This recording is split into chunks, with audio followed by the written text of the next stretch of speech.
You're listening to the Vonu Podcast, the podcast making you invulnerable to the coercion of the state and the servile society. Visit our website for free resources to aid you in your pursuit of self-liberation, old Vonu publications, podcasts, guest articles, and much more. Go to vonupodcast.com. And now, your hosts, Shane and Jason.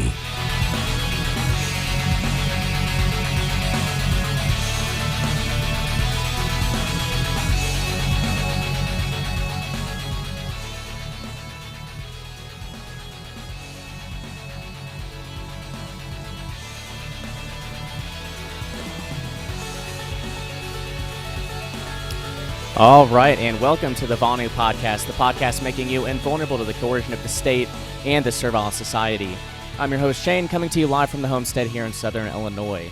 Real quick, the audiobook for Second Realm Book on Strategy is now available on Audible or Amazon. As a special offer, you can snag a free download of the audiobook by visiting libertyunderattack.com/sraudio and signing up for a free trial via Audible. It doesn't cost a penny. It doesn't cost you a penny, and it helps us out a lot, so we do certainly appreciate that. Again, libertyunderattack.com/sraudio. And of course, as I said in the last live stream, if you're in a lockdown somewhere and you do need some reading material desperately, get in contact, and I'll connect you with a free digital self-liberation bundle to help you through these trying times and hopefully keep you inspired. My email is shane@libertyunderattack.com, or just send a message on social media. So today I'm joined by Rachel Tobias. Rachel is an artist, entrepreneur, co-host of RTRtruthmedia Radio, and another solutions-oriented anarchist. There's not a lot of them out there, so I always appreciate coming across them. Actually, I had the pleasure of meeting her this past year at the Midwest Peace and Liberty Fest, courtesy of our friend Jeremy Hengeller, who's been on this podcast a number of times and whom you probably should get back on at some point here in the near future. But anyways, met her at the MPL Fest this past year. Was great, and definitely look forward to our chat today. We'll spend the first half of the show talking about problems and current events, and the second on solutions, and of course your questions and comments throughout the live chat here on Fascist Tube. So Rachel, without further ado, welcome back, or I guess welcome to the Vonu Podcast. How are you today? Hey Shane, thank you so much. Can you hear me okay? Yes, you're coming through great. Yep. Okay, video, audio. Yep. Video, audio. I'm checking one more time, guys. We're doing this live, so everything's coming through fine. No drop frames or anything. Yes, very good. A seamless start. Very good. I'm doing okay. Never know. Sorry, I guess the timing that was unintentionally amazing. I'm doing okay, I guess. All things considered, like within the context of this entire self-quarantine, and obviously with everything that's going on, it's not that I so much want to talk about coronavirus or what's going on in the news, but I think a lot of it is kind of inevitable, and it really does tie into the later half of the portion in terms of solutions, because it's the things that we do right now during a crisis that are really going to make a difference for the long term. Right. And for me, at least, there's quite a few projects that I started even before this that kind of have really been helping me through this hard time, of course. I was caught off guard like many people, but I had started a lot of do-it-yourself projects and kind of trying to learn how to cope with stress and have healthy habits and facilitate that before. So, okay, great. I can see myself. So the first thing that I really want to talk about is give a little bit of background for me as an anarchist. As I'm talking to you, I'm going to assume that most of your listeners are anarchists, that's where they're coming from. But this show, I hopefully, and especially the solutions portion, is going to be good for really anyone who wants to improve their lives and improve themselves. And I really honestly believe that I want everyone to walk away with some homework. This is not a meditation session. This is not a feel-good session.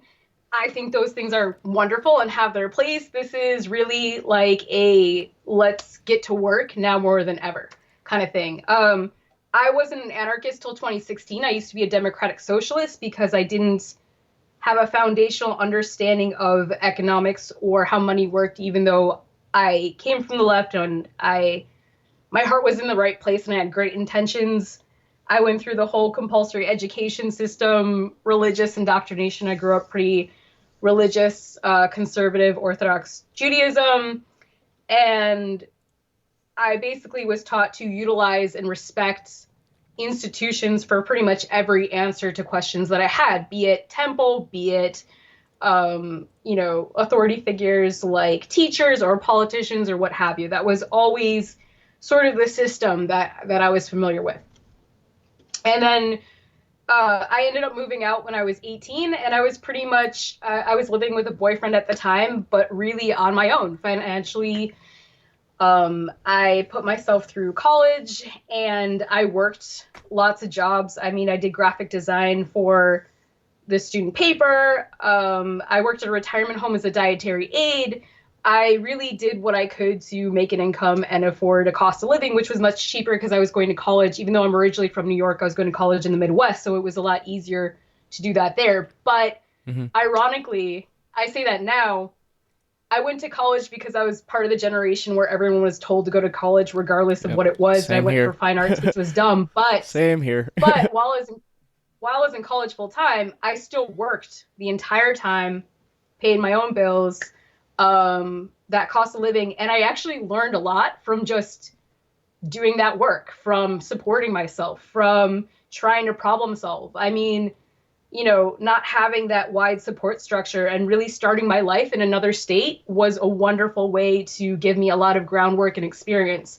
I joined a lot of different groups when I was in college. I remember there was a libertarian group that approached me and was like, hey, do you like liberty? And I'm like, of course I do. Who doesn't? But then they were talking to me further. And I was like, wait a minute. Aren't you a libertarian? Aren't you like evil? And you like money and capitalism and blah, blah, blah. So I felt kind of dissuaded by that. And my only familiarity with libertarianism was from Walter Block debating Sam Cedar. That was like my reference point. Not the greatest. So anyway, I joined like an atheist club and I graduated in fine arts. And I did a study abroad, by the way, to Uganda, where I worked with an NGO, a non-governmental organization. And I did some graphic design for this group that would basically help get women into parliament. So I've done a lot of crazy things. I did face painting as an internship at Burning Man. I was president of an atheist club for 2 years after graduating. So where all this background is leading to is I've been a part of different organizations, different groups, and I've seen the way that people who share a common goal and a common vision work together, and the inevitable drama that arises from that, and infighting, and something that I've seen in every group, regardless of what that group believes or where they're coming from. So anyway, as we getting to coronavirus, that's basically my background. But and leading up into this point, last year, I went to as many anarchist festivals as I could get my hands on and find out about, because as soon as I became an anarchist, which was after, I should specify, after the WikiLeaks emails dropped and I read those, and I started to question government, and I decided to go back into 9/11 research and ended up going down a whole rabbit hole. And I came at it from a conspiracy angle, and I felt really disillusioned, and my life had just shattered. Like, everything that I knew was wrong. It was like waking up to my own life and feeling lost and feeling like I couldn't trust the news. I didn't know where to get my information from. My friends and family were doing one thing, and I felt like it wasn't working. And I really needed to deal with that problem of what do you do when you find out you've been lied to your whole life, and not from a victim standpoint. And it's not always malicious either. Your friends, your family, they're just giving you feedback and what they believe to be the correct way of being in this world. And even if it wasn't about government or politics per se, it's usually revolving around this monopoly of information by an institution such as academia or even the healthcare industry. There's usually a monopoly on that. And even if it isn't a political authority, it's a doctor or it's something else. Yeah. Or someone else. Every problem gets externalized to someone else. So that's kind of a pattern that I started to see. And I decided, I kind of gave myself a little bit time to melt down and really understand that I had been lied to my whole life and that everything that I thought was wrong, and how do I immediately correct course. So right after that, started going to as many anarchist festivals as possible, doing my own research, changing my diet. There's a whole slew of things which I'm going to get into a lot more detail. So the question that I'm posing here pretty much is, what do you do when you want to approach life from a different perspective? And Rollo Tomassi really coined this phrase. He's the author of The Rational Male, which I'll get into, but a mental point of origin, which means that you utilize yourself as a way to navigate the world, and not in a solipsistic, egotistical way. That's sort of a misunderstanding, but more of what can we do to investigate and understand objective reality and search for truth as a means to then take correct action and have the outcomes that we want to see. Like, all of us want to be happy, all of us want to be successful, all of us have our own various dreams. But what can we do to really strengthen ourselves? Because in terms of the biggest problems that I'm seeing, and even in people who are established anarchists, even in people who have rejected politicians and their messages, is this mentality of slave think. And you even see it with this pandemic. It's people glued to the TV, waiting for the next solution and the next word and the next action of what to do.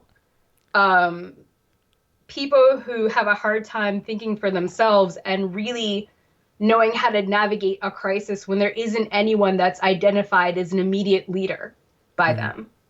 And this is a problem I see even in anarchy as a movement, or even just amongst people. The greatest problem and the threat to freedom is really having that slave mentality. And even then, a slave mentality doesn't even have to come from a place of just wanting a leader, but also understanding the reasons why people want a leader. Because not only are people bombarded with propaganda every day, and I talk quite a bit about secret societies in my Twitter feed. I talk a lot about conspiracies, but inevitably there's always people who don't believe that those things exist, right?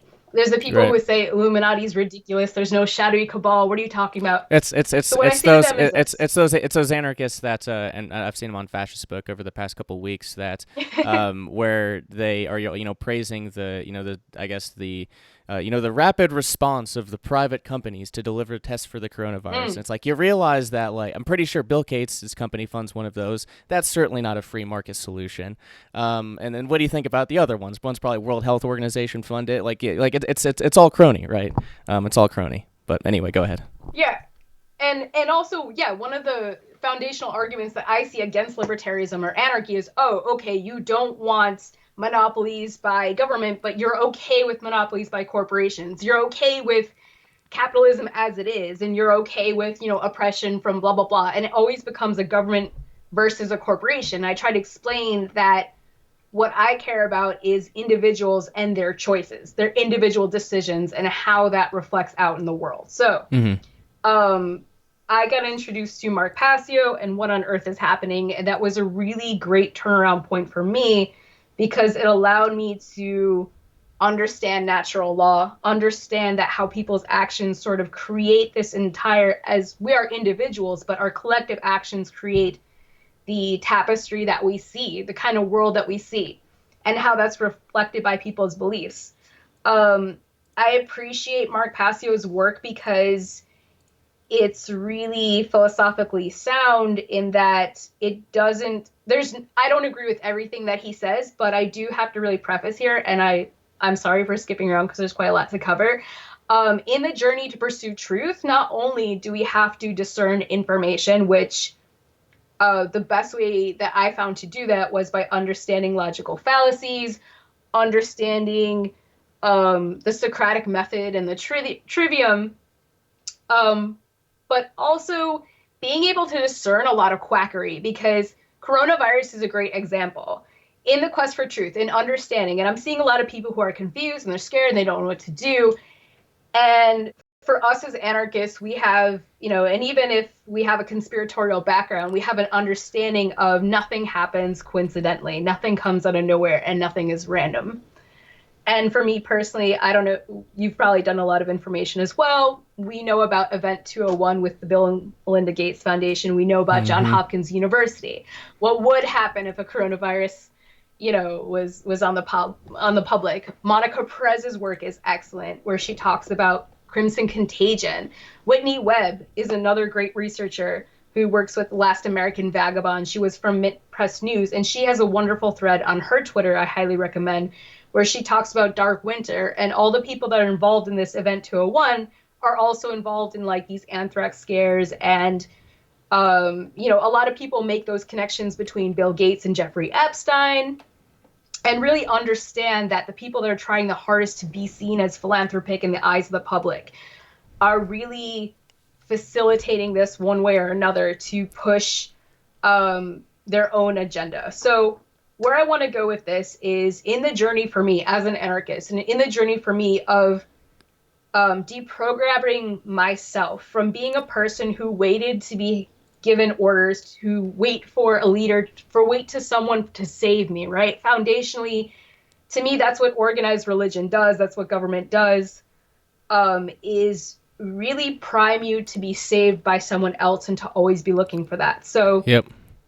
a really great philosophy that I've understood is not everything might be our fault, right? There are external forces in the world that are against us, but it's still our responsibility. And I think that that's an important mindset to have that really combats like this victimization mindset where it's really on us to save ourselves. And I don't mean that we're the highest authority in the universe. I'm not implying that human beings are somehow the best at everything. It's more of like we do the best we can, and it's our responsibility to do that. So with this coronavirus, right, with what the news is telling us, the propaganda is telling us, I think it's a great time to use this as a mental exercise to understand in what ways that the elite or the secret societies, the cabal, or whatever you want to call it, are trying to control us, right? They want us home. They want us following orders. They want us in front of our TV, just petrified and not knowing what to do. They aren't giving us solutions that are oriented really in foundational science and health. So like you've been doing a lot of research on health, right? You and I know a good way to solve this coronavirus situation that we're in. And I personally believe that it's a psyop, which is, I believe that people are actually getting sick legitimately, but at the same time, I believe that there are false components to it. For instance, we don't really know the exact numbers of people dying. We do know that a lot of them tend to have pre-existing conditions. We do know that they've got diabetic physiology, chronic metabolic syndrome is what they have. Chronic metabolic disease. And we do know it's unlikely for the news to even report obesity, let's say, as a pre-existing condition because it's politically incorrect to do so. Right. So we do know when it comes to health, there's a lot of rabbit holes to go under. And so I think, I started researching health. I started looking into a wonderful podcast that's called Everyday Wellness. And I highly, highly suggest people look into that. It's run by a nurse practitioner named Cynthia Thurlow. And there's a woman that's a psychologist with her. And they really break down institutional health. And they really cover every area. And some of it is holistic alternative medicine that's not quackery. And I can't stress that enough because I've seen awful things like people promoting Jim Humble's work. He was behind like this Genesis 2 MMS bleach project, which is just awful. Or people saying, hey, you should use crystals or, just think positive. There's kind of a lot of really awful solutions being thrown at people that are, sort of the same coin as like just the pharmaceutical solution strictly. Not that all pharmaceuticals or chemicals are bad. I'm not saying that at all. But it's just that the best way for us to discern all this information is to understand the biases and agendas that are taking place. So for instance, what we have, we as a species, we as people live in a social hierarchy, right? Even if we didn't have government, we would still have a hierarchy. and that the foundation of that hierarchy is the various relationships that people have to each other. It doesn't always have to be romantic, but we have a very complex social system that is always in flux. So that's something foundationally we need to understand. Everyone has their own agenda. That's not necessarily a bad thing. It's just the way that we function. Everyone generally functions out of their self-interest unless they're basically, conditioned not to, for the most part. And that in itself isn't a bad thing. And you and I, as an anarchist, know, like, while self-interest and ego isn't necessarily a virtue, it's basically the driver behind people's actions. So when we are discerning all this information coming out of the news about coronavirus, we need to think about the big picture of who benefits from the situation, where is this information coming from, where is this data based, and these studies that come out, how to break down those studies. I highly recommend Corbett from the Corbett Report. Mm-hmm. James Corbett did a great video about how to break down a journal study and understand it. So what we're dealing with is not only is there scientism where people will say, oh, all scientists say, or the idea that you can't question science, but we're also dealing with the flip side of that, which is like a lot of quackery and then a lot of feel-good new ageness that really doesn't help anyone being sold as a replacement for real work. So we have quite a bit of things to sort out in this. And we're basically looking, at least to me, a plandemic, which is this is a situation I believe that was planned far in advance, I believe that the best way to take advantage of a crisis is to manufacture one. I don't think the government sits and waits around for like someone just to get sick to take advantage of it. No, do they exploit people? It had been like 10 years. It had been a long time since anything big. I mean, it was time. Couldn't wait around any longer. Yeah, and not that I'm for any politician, obviously, but Trump is the perfect person in office to have to push a socialist agenda because people are least expecting it from him.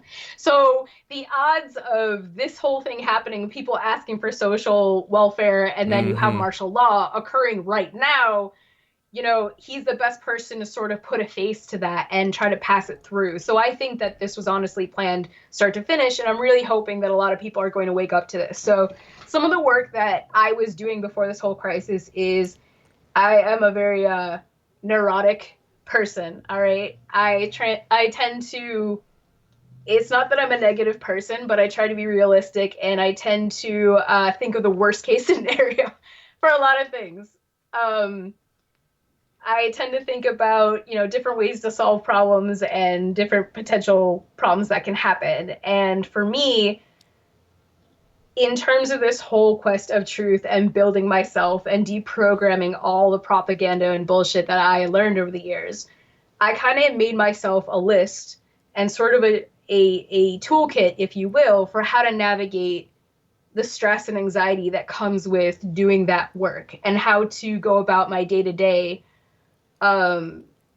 getting through that. And I think that's something that's really helped me out right now. And that's definitely something that I want to share because, like I said, a lot of anarchists are wonderful people. They're very smart. They know to question a lot of things, but I see a lot of them doing things that are pretty self-destructive or counter to the kind of world that they want to see in general that would really facilitate freedom. So we can use this crisis and self-quarantine opportunity for people to not only question things, but kind of like do a bit of an inventory of their lives and see what they miss and what they don't. And I forgot who said it, but there's a wonderful quote that says, kind of countering that whole new normal narrative, right? Which is so dystopian. Like when people do return to normal, right?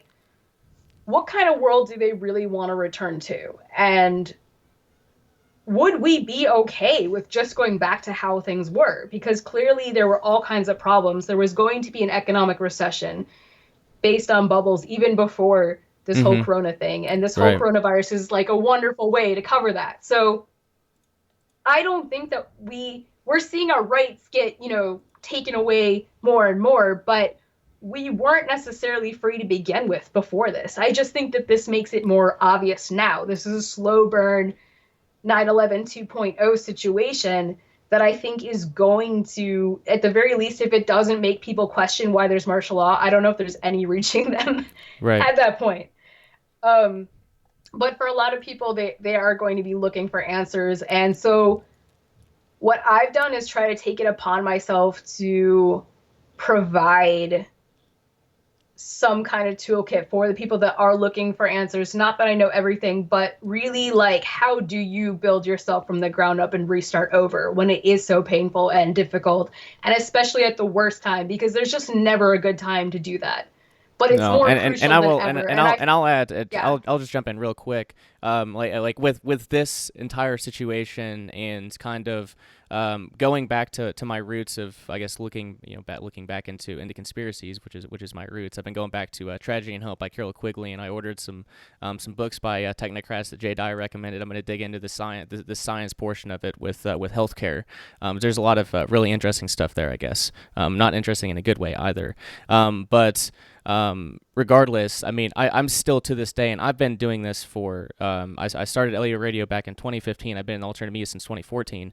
I've been doing this for some time, and like, I still, like, to this day, like, there's, like, it's pretty much a daily thing. Like, I listen to a lot of podcasts, I read a lot of stuff, and like every day, like, I kind of get my mind blown. Like, it's still like those daily revelations that, like, I don't have any fucking idea what the hell's going on. Like, so I just do what I can, which is, build up the homestead. But go ahead.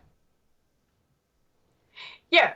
So it's really like with everything that's going on, and I think during a crisis is a time that it's just easier to fall apart and want to freeze up, or we want to default to our bad habits, or kind of like throw away all the progress that we've done, because that's what stress and extreme stress really does. And to me, this is in addition to our rights being taken away. And I hate to phrase it that way, because rights aren't there to be taken. Like, right. They're only as good as you can defend them. I get what you're saying. It's a shorthand way without having to. I get it. I get it. Yep. Go ahead.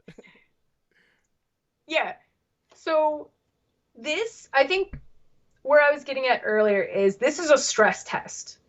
Meaning this is, people are going to be forced to pay attention, and their lives are interrupted. Their sports are taken away. Their concerts are taken away. Right. All their outlets, right, are taken away. So what do? Now that they're forced to, they're locked in their home. They can't go to work. What are they to do but sit at home and watch the propaganda box, or maybe hopefully do some self-improvement stuff that we're talking about here, and like we'll continue to talk about. And my goal here isn't to tell people what to think; it's just to give some pointers for my own life as to like where to go when you're just so distraught. So I kind of made a little list here of some things that I think could be really helpful. So I'm working on a project called Go Build Yourself. And it's self-actualizing in a program world. Because as I was saying earlier, even to the people who don't believe in conspiracies, right? And I don't want to spend this whole time just talking about them, but even to the people who don't believe in those secret societies, those people would agree. If you said that propaganda exists and that different corporations are vying for their headspace, right? That different people have their own agendas and biases, and they want to persuade you to either buy something or to contribute to their hustle. I think anyone would agree with that, correct? Sure, yeah. Okay, fair enough. So every day you walk out of your house, I mean, things are slightly different now, but you walk out of your house, you see like advertisements for something, you hear a pitch, like we're bombarded with information just the minute we wake up, and we're on our phones to the minute we go to bed. Just constant things in our face, trying to get us to do things, trying to social engineer our behavior. We know about, Facebook hiring psychiatrists to look into like how to produce the most amount of dopamine hits that people get so addicted to that platform. Like, we know that all exists. So I thought about, in addition to being an anarchist, in addition to understanding, my dislike for political authority, what can I do to build up that resilience and to fight all that cultural programming, that social engineering, that Prussian school system education? What can I do personally? So the first thing that I suggest highly is, number one thing, is be honest with yourself. And that's really, really, really hard. And it sounds dumb, but it's easier said than done. Just take an assessment of yourself and your life and be honest about where you're at. Whether you've, reached your goals or you haven't, or whether you like the way you're in shape or how you look, or just take an inventory of where you are and be honest about it. And even if something is not where you want it to be, just understand and balance the idea of being honest with it and that it can change, right? Because I think a lot of us spend time running away from ourselves and running away from the truth because the truth is a hard sell. It's painful. It sucks. It's never what we want it to be. And so all of the energy and the time spent running away from that could be spent just fixing the problem to begin with. And then, and I'll mention too, just on that note, it's a really good point. Because I know, like, obviously, like I said, I've been doing alternate media stuff for 5 years or whatever. But I guess for me personally, it really took, and this is, I guess, something that most people face nowadays. But I had to face my refined carbohydrate addiction, my processed food addiction. I drank way too much before. Like, there was a lot of stuff that was holding me back. And it was really it took getting rid of those things before, I guess. Yeah, it really took. I was on the right track before that, but I guess I could say I was like 85% there or 90% there, and then, like, just this past year has taken it, way beyond that. So I don't know where I was going with that, but go ahead. No, that's awesome. That's a great example. It's the fact that I've been really. I guess the point is there's external factors. There's other external factors too that might make it more difficult to deal with this information or whatever. Yeah, go ahead. Of course. So for me personally, like, I've been head diving into the manosphere and the whole self-improvement sphere, which isn't necessarily a space for me. It's just that for women in general, there's a limited, with the yes queen, there's a limited amount of space for that. So I've been kind of going into that, and there's definitely an honesty there where people are pretty flat out, and pretty upfront with each other about the things that they need to fix, and they're brutal. And that brutalness and that harshness is so important. It counters all of the political correctness, I've been trying to foster that little voice in my head that's cynical, that says, sounds like being mean. And I'm like, no, I have to deprogram myself out of that and really pay attention to that voice and pay attention to my first impressions of people and listen to that, and not try to shut that out and not try to go, oh, no, that's critical, that's mean. It's like, but sometimes that criticalness is really important. So that being honest. Secondly, having an ego check. I can't stress this enough. For anyone who wants to have freedom in their lives, I mean, we know that it's not just a matter of having freedom, because without freedom, you can't pursue truth. And without truth, you can't pursue right action and take correct action and do good things in the world according to objective reality, which does exist, right? Right. There is a right and a wrong to things. Like, yes, there's going to be a little bit of subjectivity when it comes to the individual and personal preference, but there are a lot of universal truths, especially with health. It's easier in general, I understand, to tell people what not to do than what to do. But we all know don't eat junk food. We all know we should be exercising more. We all know, like, those things are most likely to be applicable to most people. So having an ego check. So being able to say, you know what? I was wrong. I was lied to. I went down the wrong rabbit hole. I messed up.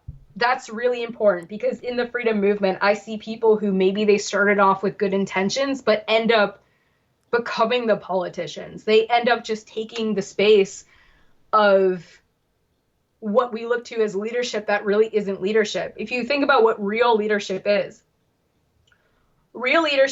a series of cultivated characteristics that took time and effort. That is when a person really wants to bring out the best in others, and not be seen as a hero and not be idolized. And a leader is the kind of person who wants to lift other people up and teach them things so that they can be independent and go out on their own and teach other people. That's what real leadership is about.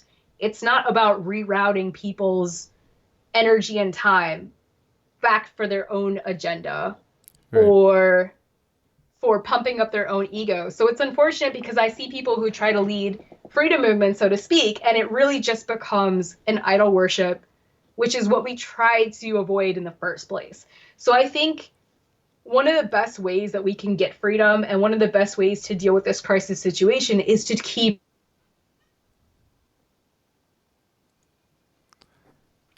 It's to keep what? People. All right, lost you there. Yeah. Lost you there. The last thing I heard was keep, and then it just cut off. So keep what? Oh, okay. How do we keep our ego in check? Perfect. Like how? So it's having a level of consciousness where we can self-analyze and say, how is what I'm doing affecting and imposing upon other people? Is it serving me? Is it serving them? And is it leading to the kind of changes that I want to see? And really tracking that and really being honest about that. Another thing that's super important is we have to be able to laugh at ourselves. We have to be able to know that we're super ridiculous. We're semi-important monkeys sometimes. And I'm not, I hear you. There's a lot of theories where people will say that we're spiritual beings having a human experience. I think there's a lot of validity to that. But we also have to laugh at like the goofiness that we are. I think that's super important. And I know when it comes to the elite, they hate being laughed at. They hate memes. They hate being mocked. And I think that that's so powerful and really kind of revitalizes us and allows us to look at the situation different. I also think chemically, that's a wonderful way to deal with stress is to laugh, because you get that dopamine rush that isn't necessarily attached to something negative, right, or it doesn't come from a drug. And it's much more sustainable in the long run. Right, culture jamming, for example, where you can try to influence people. You can try to I guess drop some knowledge through the use of culture jamming. Yeah, definitely. Yeah, I'm not a religious person at all, but I like the reference when people talk about the armor of God. I just think of having a sense of humor. That's personally what I think. I know it sounds ridiculous, but one of the best ways that we can do for ourselves to improve our lives and to really take back our power is to facilitate healthy habits that are also really wonderful outlets. So I can't stress enough, that everyday wellness. I can't stress enough. There's some Twitter, much as I don't like social media, Silicon Valley sort of propaganda sites. Twitter is great for getting in touch with personal trainers who have great information, especially when someone is starting up their own business. They're willing to share more information that's just as relevant as, say, a much more well-known personal trainer, because they're trying to gain as many followers as possible. So I think take advantage of that. Take advantage of entrepreneurs who are doing that. Ingrid Pauline is someone that I really want to promote. She's a personal trainer that talks about women's health and how to work out according to their own personal hormonal cycles. And she talks about weightlifting as being fantastic. I mean, both for men and women. So when you're stuck in your house, you're self-quarantining, now is the time where, like I mentioned, people are going to fall on their unhealthy habits. A lot of people are going to not come out of this well at all. Yeah. The gyms are closed, the dojos are closed. And everything they're being told to do is going to make them sicker. Yep. Oh yeah, absolutely. Yeah, McDonald's is open. I saw an article pop up today on my on my phone. I didn't open it. I should have read it. But it was how much exercise is the right amount of exercise during the coronavirus pandemic, and it's like the right amount of exercise. Like, are you going to tell people that too much exercise is bad for them? Really? I don't know. But yeah. So physical health is just doing the work of analyzing yourself, seeing where you're at, setting a goal. Let's say if it's a weightless goal or a fitness goal, writing it down. Like for me, this is what I did. Even before this, I got a little notebook and a journal, and I started just paying attention to myself and my habits. And I started saying, okay, what am I eating? Not obsessively, but what am I eating? Why am I eating it? Why am I craving it? What times am I eating? And just kind of like observing for a few weeks. And then after that, eliminating foods and being like, okay, let's think logically. You know, I listened to that Everyday Wellness podcast. Maybe I shouldn't eat pizza and Pringles and then wonder why I put on weight. Like, there needs to be a coherent and honest evaluation of my behavior, my connection to that, and the outcome that I'm seeing. Mm-hmm. And I think this is where people go wrong, where they feel like if they throw a lot of money at something, or if they sign up for a thing, you know, they feel like that's doing enough work. It's like, look, the work is going to suck. It means being repetitive. It means, and, you know, right now it's a bit of a difficult time, but one of the best things to do would be like take up a sport or something where you can like trick yourself into having fun, but working out. I mean, that's a little tough right now. That's one of the best things to do. But during this quarantine, it means being okay with like cooking the same things over and over, maybe eventually expanding the palate. But it's just doing that work over and over, making those sacrifices and having a good reason as to why you're doing it, whether it's vanity, whether it's health, whether it's some combination. It's really taking your health into your own hands, doing your research and being honest, being like, you know what? Me eating a granola bar, maybe it sounds like it's a good idea, but maybe it's just like a candy bar. Or maybe if I have a diet where I'm just not eating pizza, like, or I'm just not eating ice cream, maybe that's not enough. Maybe I need to really care about those nutrients that my body needs, such as like, I need to make sure I'm getting the proper amount of nutrients and vitamins. And for me personally, I have this unpopular stance, but I believe it's unethical to eat animals, but we should do it anyway. So I feel like a reluctant vampire because I feel like you can't necessarily get consent from animals. In an ideal situation, we could live 100% independent of them. But I think that there's quite a bit from animals that we get that we couldn't get otherwise. And I'm very suspicious of like lab-made meat. Yeah. So I tend to take that position. I don't see anyone else saying that at all, but that's where I'm coming from with that. And I will say it is 50% self-responsibility and, you know, 50% doing the work. And I feel kind of bad because I do agree that there is an agenda to keep people unhealthy in addition to making money for pharmaceutical companies and keeping people sick. And there's a wonderful book called Death by Food Pyramid. I forgot the name of the woman who wrote it, but she talks about the government creating this food pyramid, corporations contributing to that, and how it was saying that grains and sugar is better for you than fat and cholesterol, and just how wrong it was. And these doctors that we listen to and we believe them because of the titles, we follow this, and it takes years later for people to be like, wait, you know, why were so many people sick? And this is, you know, I've listened to your health journey. So that's a really key example of, I'm not saying don't listen to doctors at all, just everything that we do for ourselves requires us to do our due diligence, requires us to experiment and do research, in addition to the things that we're being told. In addition to that, we need to know right now, there is no shortcut to being healthy. There is no magic button. There is no magic pill. It just is going to suck. I'm sorry. Yeah, and being okay with that. And it really is. And it sounds fucking crazy. Like, I heard about it my entire life, and I thought it was just silly and stupid because that's how I was raised. Diet and lifestyle is everything. I mean, like a diet is first and foremost. Whenever you're eating an evolutionarily adapted diet, you're getting the vitamins and nutrients you need. You feel good, and then it translates into other aspects of your life. Like, for example, after 2 or 3 months on the carnivore diet, I just decided to start waking up at 4:30 and working out. I don't know why. I had a bunch of energy. I wanted to work out. And I will mention, because I know working out and exercise can be daunting for a lot of people. Thankfully, before all this happened, I was going to get a gym membership, but I just decided, you know, it's better that I do it regularly, like every single day, than, you know, have a nice place to, you know, bench press and things. So I basically just do body weight exercise and P90X. And I spend like 10 or 15 minutes a morning, most mornings. And that's all it takes. Like it doesn't take that much time if you're not eating garbage, if you're eliminating all of these environmental toxins, these toxins in the food supply. Your body's not going to have an inflammatory response. You're not going to gain that weight. You're going to lose weight. Yeah, for whatever that's worth. Yeah, so this is going to sound insane, but I think it'll make a lot of sense that people pay a lot of money for deprivation tanks, right? Like to be able to sit in a quiet area and have all the media, all the news, like all the noise, all the outside information bombarded at them, like I spoke about earlier, all the persuasion, just people need to, I would say, take advantage of the self-quarantine position. If you have a room, if you have even a closet, if you need to. I used to do this with my closet. Just sit in a dark space, you know, for at least 10 minutes or so, or as long as it takes, with your own thoughts. Just no other interaction, no other means of distraction, and just see what that feels like and kind of lose yourself in that and just observe your thoughts and pay attention to that. I have a very hard time meditating because my mind goes a minute an hour and I like to problem solve.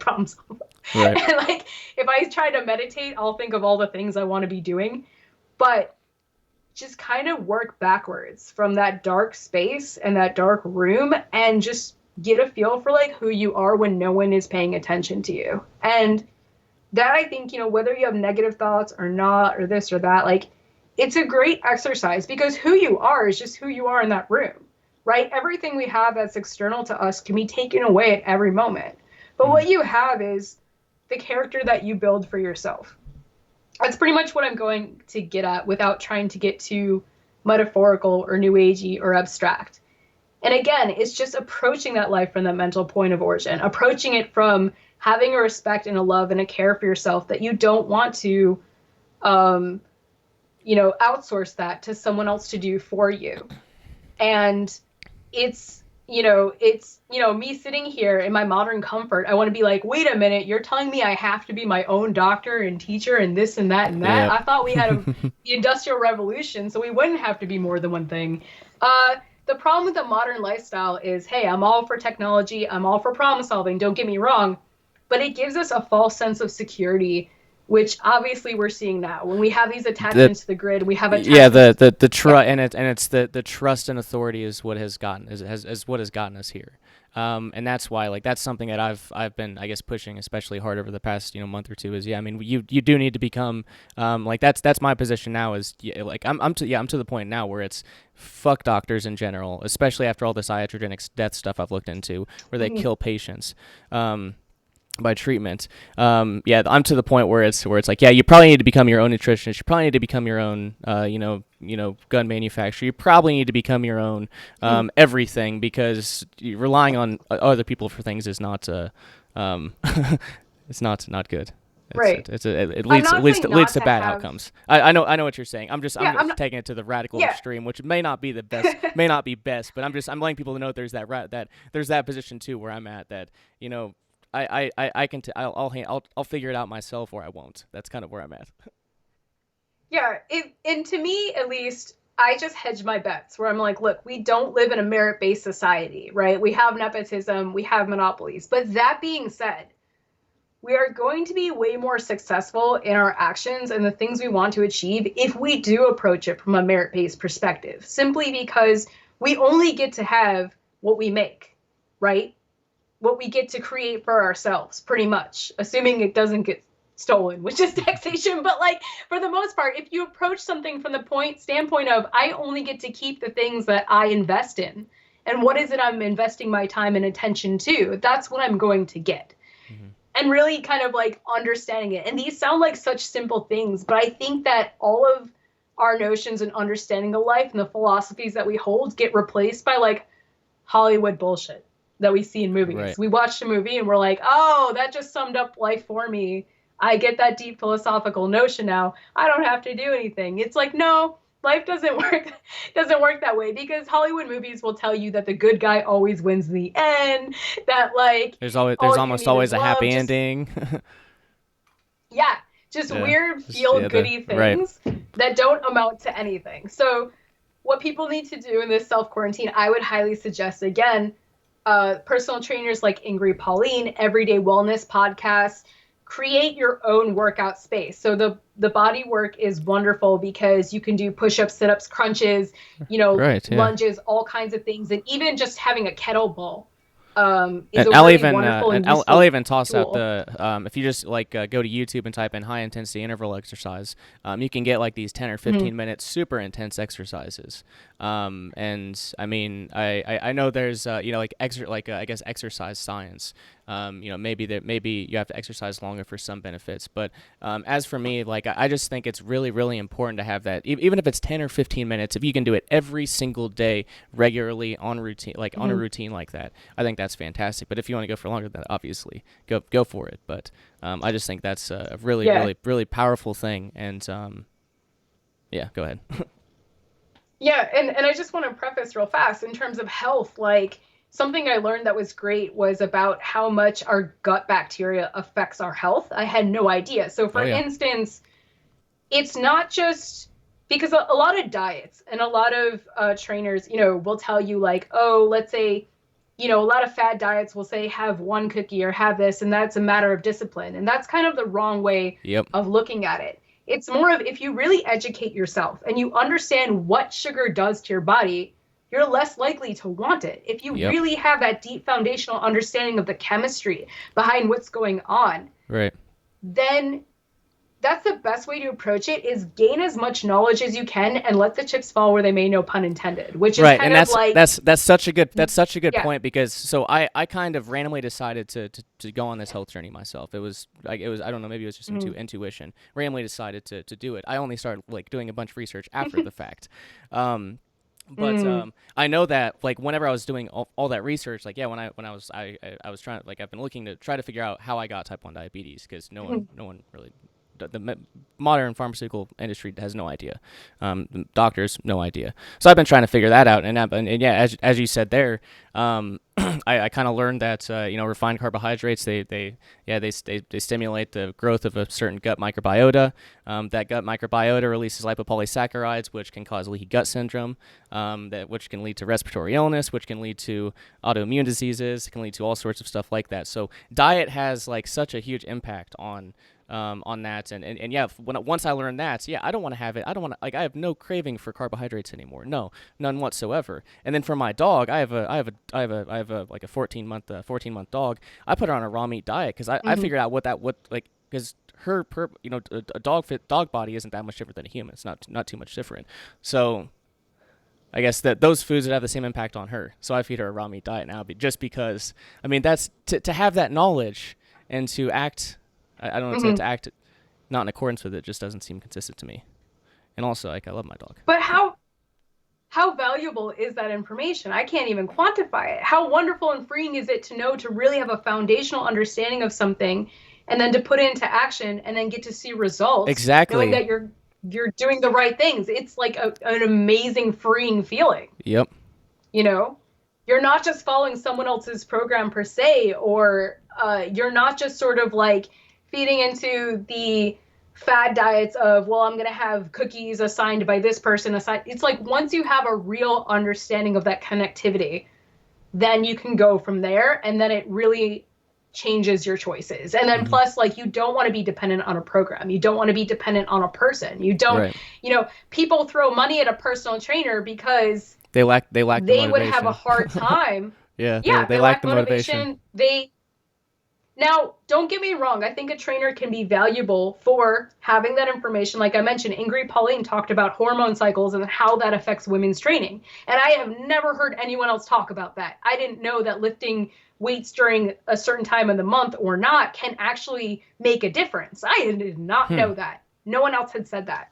So that's wonderful. So her research and work is really down to the chemistry and the science of it, which I appreciate, because it's great to have a personal trainer and also to show you correct movements and things like that. It's just people need to understand they can't be dependent on that person forever, and that the goal is to be able to do that at home on your own. And honestly, if you can't work out at home, like, there's something wrong there, in the sense of if you have the equipment and the space to do it. I'm not saying a lack of resources, but it's more of like, yes, that motivation, and that has to come from somewhere, and that repetition and something that's really truly helpful is understanding that it's hard at first, and the more you do it, the more you're going to crave it. The more you work out, the more you'll miss it. And when you do something often enough, I look forward to it every single morning. I look forward to 4:30 a.m. Which is crazy. Never would have thought. And I want to reemphasize this again, that I like so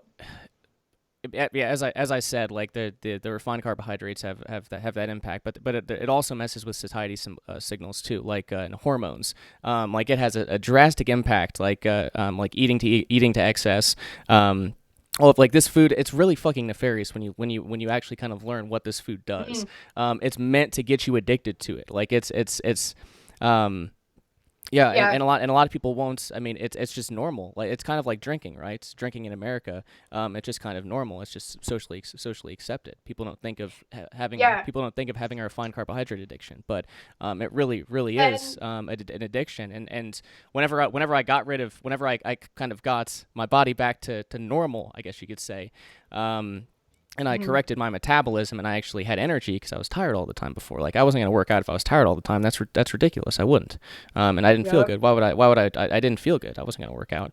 But yeah, after I just corrected those things, I mean, I wake up and like the best way I can put it is I get out of the bed and I feel like I could jump through some drywall. Like I've got so much energy to work out. I just feel like I could jump through some drywall. You're the punch guy. So like it's I guess I just want to emphasize that point a lot. Yeah, no, that's cool. And I think, again, that's what people need to know is there is like a threshold and a bump, it gets really hard. And I think what's really inherently difficult about the whole thing is it takes 5 seconds to eat a candy bar and it takes forever to burn it off. So just because we're already sort of at a disadvantage based on that alone is so discouraging, right? And that it can take a while to see results. Even if you feel better, your clothes fit better, the scale won't change, And for men especially, lifting weights, I can't stress that enough. It's super important, increases testosterone, balancing hormones. It's really fundamental. And all that processed food and feedlot beef that lowers testosterone too, guys. So yes, absolutely. And so that is one way for people to really regain their sense of self and their strength. And not only is it a bro thing to do, like go to the gym or work out or create a fitness schedule that works for you, and to also look forward to like your own way of treating and respecting your body as the temple that it is. But it's also once you take that into account, then you start thinking, wait a minute, what else in my life can I fix? If this works for me, what else can I evaluate and do? And that's why I've been so obsessed with the self-improvement sphere and I did like Jordan Peterson for a while. I bought his book and I appreciated where it was at the time. And he's not doing well now. Being honest, he isn't. And I think that's on purpose. I think that the media builds somebody up and tears them down and mocks people and says, look at your savior now. Look at the person you look forward to. And it's important for us to there's that phrase, kill your idols. Well, they literally You're only an adult when you're disappointed by your heroes. But like what we need to do too as anarchists and for people who approach the building ourselves in our lives is appreciate the work that people have done, appreciate the truth that they've contributed and the things that they did well. Hold them accountable for when they're hypocritical or they go against the own systems that they prescribe, but don't attach yourself to them as your everything. I mean, I get super discouraged when I hear about anarchists that are like, hey, we're going to go to Mexico. We're going to get land. It's going to be great. And I'm happy for them. And I have a moment where I'm like, don't leave me. Don't leave the U.S. Don't leave me here. What am I supposed to do? And I'm like, wait a minute, Rachel, like, don't do that. Don't get attached. Be happy for them. Right. Be happy that they're fulfilling their dream. Be inspired by it. But don't let that stop you from doing things yourself, because that's the whole point, right? Is not to get obsessed with Adam Kokesh or get obsessed with this anarchist or that anarchist. It's like understand what they do, or find the Van Nomad portion of YouTube and just watch videos all day and not actually go out there and do it. Yeah, success porn is another thing, right? Like I said, people are going to leave this video with homework. So set up your home gym. Understand, you can look into kinesiology and movements. Alexander Cortez is another personal trainer and this is what I do. I sign up for their newsletters. I don't have to buy anything. I think you should support them if you want, but you can get a lot of great information from just doing that, right? And understanding how movement works, and then ideally, maybe after this quarantine, join a sport and trick yourself into having fun and gain a social network that way. Before this, I joined a kickboxing group. And my kickboxing group is apolitical, but right now, it's been kind of a foundational support structure for everyone. And my coach has been doing Zoom meetings for people and being able to help them work out and sending updates. And I sent him, I bought like a $200 membership, throughout the year or whatever, because even though the facility is shut down right now and he's doing Zoom meetings, I want to keep it open. I want to support him, right? I want to support what it does, because we know the supply chain structure. When we give to something that we love, that's our way of voting and supporting it, and then that way it can support you. Right, if you're giving the money locally, that's so much better. Like for me, like I tried to recently, just as of late, I've gone to Aldi for the past couple times for my beef, but generally speaking, I go to a local butcher. And I give them my money directly. I don't go to Walmart and give it to those assholes that run the feedlot meat farms. No, and you have put it locally and build up that even if it's not a counter economy per se, build up that network of like-minded people, or just people to trade with. Yeah, anyway, absolutely. I'll bring up. We've got Cody Limbaugh's here in chat. He said 9/11 equals temporary, in quotes, temporary TSA and Patriot Act. Yep, that's right. Temporary, only temporary. Yeah. And then his other comment: I've been publishing a workout 6 days per week for the past 3. Been a coach for 16 years. Good deal. Good to hear, man. Good to hear.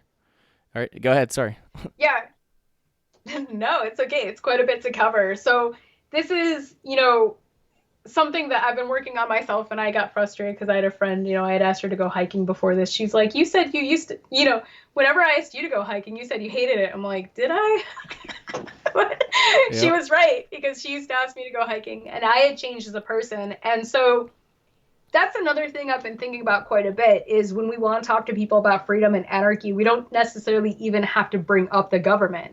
We just have to take people who have problems in their lives and want to self-improve, give them a little direction, give them some resources and solutions, and in their pursuit of getting to those solutions, they will inevitably come across backlash, either from people who are surprised by their behavior and have this conception of that person and want to kind of keep them in their place, so to speak, not even maliciously. And that's such a good point. And I'll bring up this as an example again, but with diets, whenever you change your way of eating and you're not eating the standard way, you'd be surprised. Like I think it's unconscious, as you said. I think it's unconscious, but there's definitely some pressure. Like it's some peer social pressure, just on that one. Like so yeah. There's definitely, and we've talked about it on this podcast before, that we certainly recommend, if you've got a lot of money or something like that, keep it private, because people are jealous. If people get jealous, and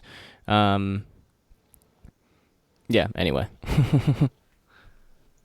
Yeah, no, your whole social structure changes. Like when you cook your food, and it'll become awkward because people will be like, hey, do you want to go get dinner? And you're like, is it cool if I bring a Tupperware container of a thing that I made? Right. Yes. Sorry, I can eat it. I can eat at restaurants anymore because they use vegetable oils. Sorry, I can't. Like I just can't.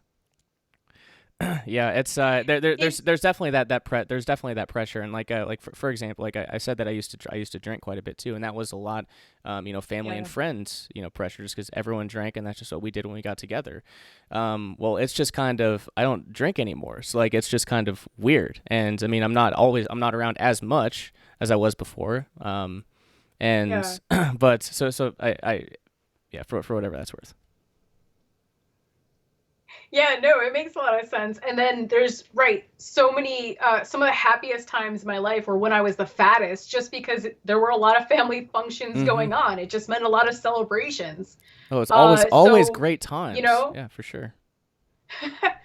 Yeah, and like everything, your birthday, like everything is a reason to eat, or people have the magical thinking, if I go on vacation, it doesn't count, right? Like there's an absence from objective reality, and you come back, you're like, I don't understand why I gained weight if it was another time zone. So these are things that people need to really keep in mind. And the whole point of talking about about food and about health is because everything is interconnected, right? Like everything affects everything else, which then affects every action and every interaction. And it really does work holistically in that way. And once you start building your strength and self-improvement, then you start evaluating the people in your life and going, okay, who is facilitating my dreams and really supporting this, and who is kind of holding me back? And that gets incredibly, incredibly difficult. And you're right, people do get jealous, and I'm a jealous person. I get jealous very easily, but I try to use that to motivate myself rather than be resentful, because fundamentally, I believe people are more lazy than they are violent.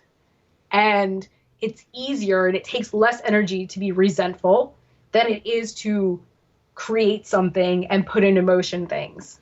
But again, if everything has a cost, right? Everything takes time and energy, you might as well better yourself in your position in life, because it'll do you so much more good than, say, that drinking or this other outlet. Or, you know, if we can create outlets that are healthy, you know, I write stand-up comedy and I perform it, or I work out, or I go to anarchist festivals and I network, or I call a friend and get something off my chest, and then I'm there for people reciprocating. So there are good, positive ways to burn that energy, especially now during this quarantine. You know, it's like, I want to cry, I want to give up, I feel demoralized in many ways. And that's how we're supposed to, that's what they're trying to make us feel. It's a stress test, right? Because the people who plan this whole thing, the people who control other people, are basically have a foundational understanding of evolutionary psychology, human behavior, and how they work,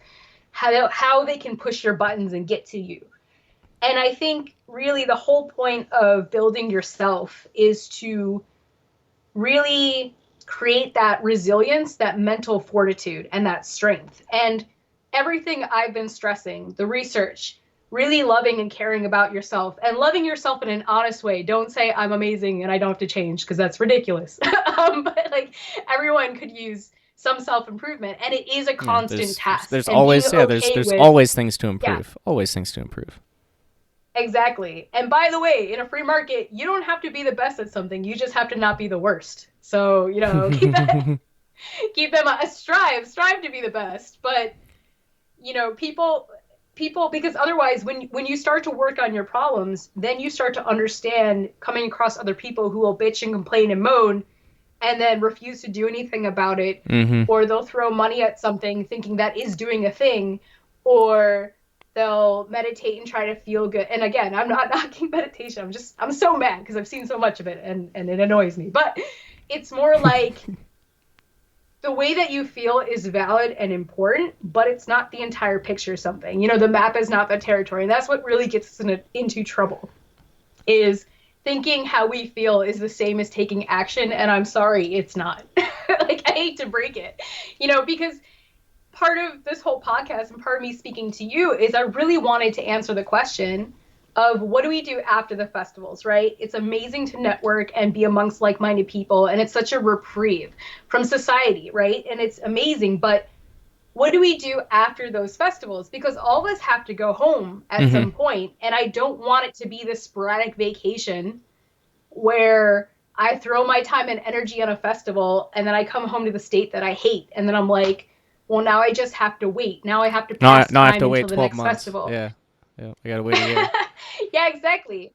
It's having fun, but also learning how to really take those principles to heart and do them in my own life. How do I reach people and communicate with people and build myself and really self-improve and make sure that I'm doing everything I can to gain freedom? Because as we know, it's about self-governance. I think freedom comes in layers, which is like the more conscious we are, the more aware we are our behavior, the more freedom we can get.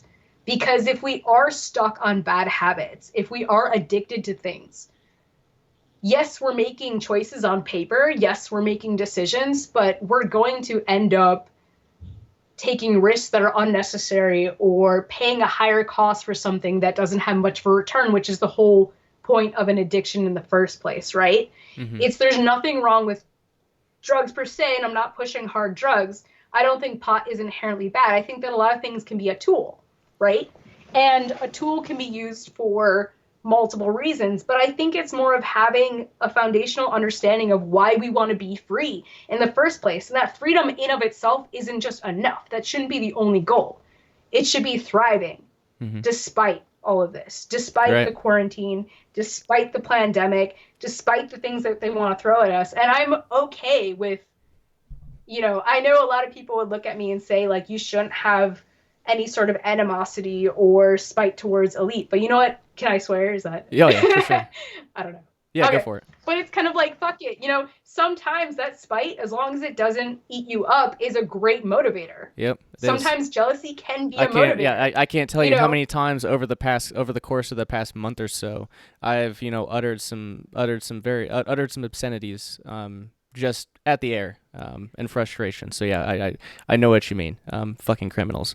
But I was gonna mention as well that that just on the basis of like I'd kind of foresaw something like this. You know, I foresaw something like this happening. I'm sure, like we all kind of did to some degree. We may not have known the details, but we kind of had an idea something like this was going to happen. So I've been following the situation since I get maybe mid to end of January. And I didn't really panic or whatever, but I guess there was a time when I knew that, okay, this is something to pay attention to. Well, a lot of people in my personal life still think this is just going to end and everything's going to go back to normal. So I want to, like, we're talking about how it's really important, you know, to take these steps yourself, just as on a personal basis. But a lot of people in our personal lives, Naomi, stop, go. A lot of people in our personal lives aren't going to deal with this until it's staring them right in the face.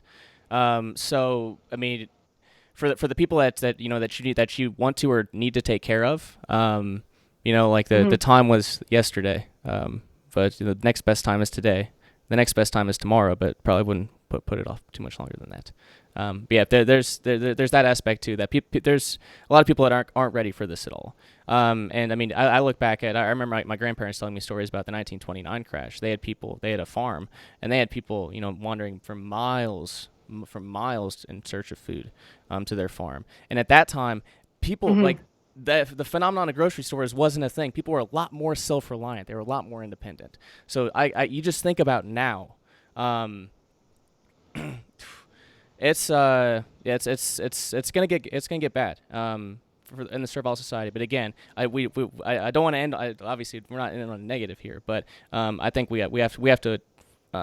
You know, Vonu's based on reality, and we have to understand the reality of the situation, and do everything in our power. You know, not panic, not live in fear. I had my fear moment back when I was watching Alex Jones documentaries in my basement, thinking the police state was going to bust down my door.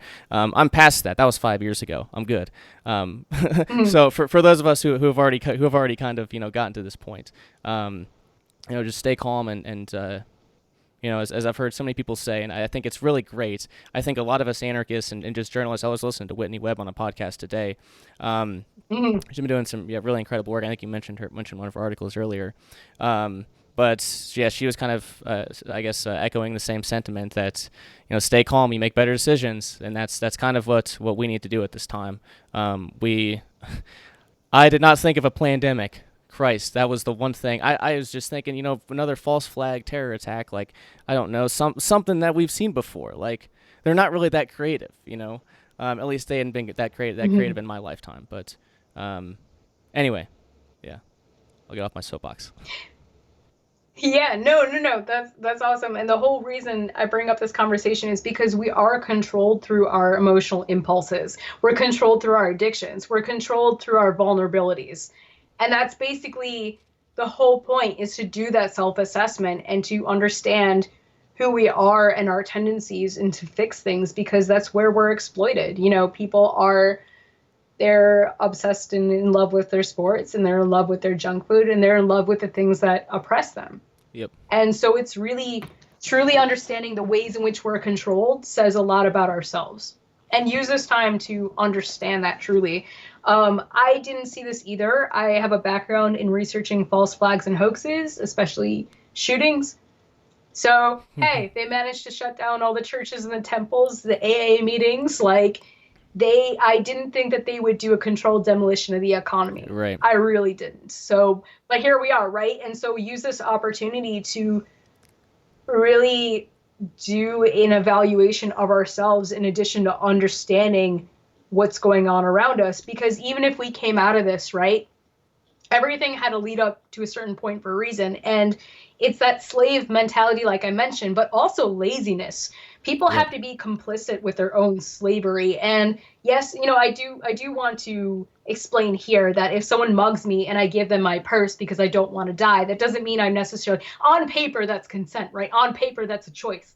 I hear that, but like, is it really a choice? Yeah, is it really a choice? Yeah. What exactly? What do you so value? It comes down to a question of what do you value more? But yeah. Right, but my point is, like, people are put under duress and stress tested constantly in this society, either being bombarded with advertisements and information and disinformation and psyops and propaganda and false flags and hoaxes. Like, it's no wonder we're at where we're at, but part of that has to be complicit. A lot of people really are lazy, which is one of the worst things that we can be. I mean, people should use this time in quarantine to start their own businesses and to, you know, problem solve. And the best way to get out of a mess is to cultivate our own creativity and imagination. And those are two things that are destroyed in the Prussian school system because they're useful for problem solving. I mean, that's what humans are so great at doing, not just adapting, but problem solving. And so it's facilitating, you know, those mechanisms that allow us to build that resilience to being exploited. Is how can we build up our intellectual selves and how can we build ourselves emotionally? For me personally, I know a lot of people in a hard time like to reach out to religion. I'm personally not a fan of organized religion. Same. I'm not here to knock other people's faith. It's just that I'm trying to do what I can in my own mental space to build myself up before even thinking about religion, because I think that organized religion can be another way of externalizing that power. And again, I'm not implying that people are the utmost higher authority in the universe, if you want to phrase it that way. It's more of that savior idea that somebody else is going to save you. And I just really want to encourage people to build themselves without having to use that as the first thing. Because again, the more attachments that people have, and I think it's bullshit to say don't be attached to anything, like the Buddhist idea. It's like, that's a cop-out. That's just a lazy... Yes, attachment leads to suffering, but like there's no way to have any kind of success without wanting a certain outcome or trying to have a certain result at all. I mean, that's just, you know, to say like, I'm going to go where the wind blows is just to be a different kind of lazy. That's just using a philosophical scapegoat to do so. So it's, I would say, again, for me, like I try to have as little emotional crutches as possible, because those crutches are what you get beaten over the head with at the end of the day. The more emotional crutches you have, be it the drinking or drugs or this or that, and again, people can, so it's going to be held and used against you, right? It's going to be a liability, especially if you're trying to go off grid. So those are things that people can keep in mind. And again, I think Bitcoin is great. I think alternative agorism is wonderful. It's just I want anarchists to really reevaluate and go back to an understanding of why they became anarchists in the first place, what it means to them, and what kind of world that they want to see, and if what they're doing facilitates that. And again, freedom in of itself is great. You need that to pursue truth. But it doesn't mean anything if you don't use that time to do so. If you have freedom, but you don't use it to improve yourself, and you don't use it to be productive, and you don't use it to contribute in any way, I don't believe in a social contract. I'm not getting at that. It's just more of partying is great, but we need to like 50% party, 50% be productive. We need to really balance things. And I don't see enough of that. And I don't see enough self-evaluation and honesty. And that's something that needs to happen. And people need to be okay with criticizing themselves and really evaluating things. I think that's so important because, again, that's so counter to the falsehood of being famous or being popular or being a hero or all the things that the establishment tells us that we're supposed to chase after, all of the things that we're supposed to see as important in life that just totally means nothing and holds no water. Mm-hmm. You know, I think we should identify with the things that we accomplish, and the things that we really want to make from our own life and what we want it to mean. And whether or not we have reincarnation or what have you, I think we should treat each, waking day like it's an opportunity. And I think that we have to make our own opportunities too, because that's another thing is I know people who think like, oh, with this economic collapse, I'm going to have to find a job or I'm going to have to do this or that. It's like, yes, but entrepreneurially speaking, you should create your own opportunities. You should know how to sell things. And I hate selling things. I'm an artist. I like making the thing. I like making the thing because that's just what feels real to me. But another component of that is selling a thing and understanding that persuasion and understanding how to reach people and communicate that and convince them why they should buy your thing and respecting their decision, whether it's yes or no. Right. So, yeah, again, people can use this time to network. People should understand that a digital space should be a tool in the toolkit, but it shouldn't be the ultimate goal. Because the problem with everyone being in a digital space is it's easier to track overall. Yep. And that's kind of the whole point, that we're not doing a collapse of globalism and a return to traditionalism. We're not having things given to us, such as children finally out of compulsory education in home or women home or whatever, without something else being taken away. We're not going to get what we want and how we want it from the elite or from the establishment, be that organized religion or institutions or being dependent on all of these systems that we think are infallible and you cannot criticize. So I think it's really, again, assessing our lives, assessing ourselves. Get a little notebook. It costs very little. Write down your behavior in it. Write down the kind of goals you want to see, how to measure those goals, whether or not those goals are reasonable. Have a small goal at a time and build up that confidence, because leadership without any kind of, any sort of experience behind it is just fake. Confidence that's just built upon self-importance is kind of silly. It should come from, again, going outside your comfort zone. I mentioned I'm a neurotic person, so I did things, at least for me, this is an example, to push myself out of my comfort zone and build my strength. So I joined a kickboxing class. I joined a prepper class before this quarantine, where I learned how to do bushcraft skills and start a fire. And even if that seemed like a ridiculous thing, it was something that pushed me out of my comfort zone, that gave me a little bit more confidence because I knew how to do something else. I've taken Brazilian jiu-jitsu. I've traveled around the world and seen different cultures. So I took, in addition to working 40 hours a week, I pushed myself in my free time to hustle and do all these things because I wanted to live life to the fullest while building myself simultaneously. And one of my goals is I don't really necessarily want to start a YouTube channel or be a content creator. And I feel like it could be a lifetime of just, taking everything the news says and proving it wrong and going back and forth. I kind of go back and forth between wanting to communicate ideas to people and wanting to just live my own life holistically. Right. But I think one can't kind of exist without the other. If I want to see the world I want to see, I need to help other people because it's also in my own best interest to do so. Yeah. So I do have some books I really want to highly recommend. I did send you a list of links. I mentioned that Everyday Wellness podcast, Ingrid Pauline, Rollo Tomasi from The Rational Male. But I just want to hold up a couple of books. So The Rational Male, you see it okay? Yes. Yep. It's coming through good. Is a wonderful book. And for people who want to go down rabbit holes and really, we've been lied to our whole lives about certain social systems, and through compulsory education, for people who want to have a particular area of their life totally thrown into question and want to rediscover that, I find that in understanding society and understanding people and human behavior, red pill rules, such as Rollo Tomasi talks about intersexual dynamics, pretty much runs everything. The dynamics between people seems to be pretty universal, as he describes, regardless of culture.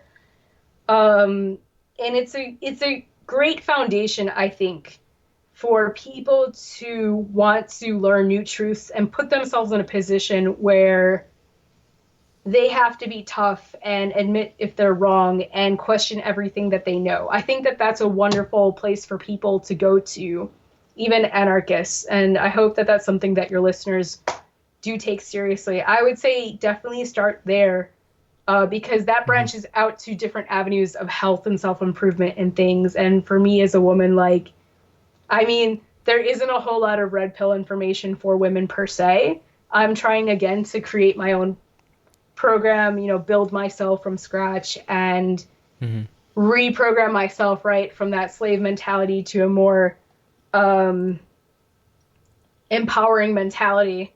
And I still find it really useful and great. There's another book called The 48 Laws of Power by Robert Greene. And that's another great book for understanding human behavior and social dynamics. Because if we're going to see a better world, we need to understand the ways in which we're manipulated. We need to understand interpersonal dynamics. We need to understand things like neuro-linguistic programming and how to communicate and really get into depth there with that information.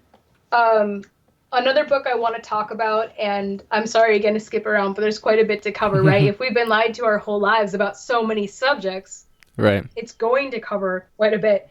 The Kabbalion, which is an occult esoteric book, which is written by the three initiates. I mean, no one really knows, I guess, for sure.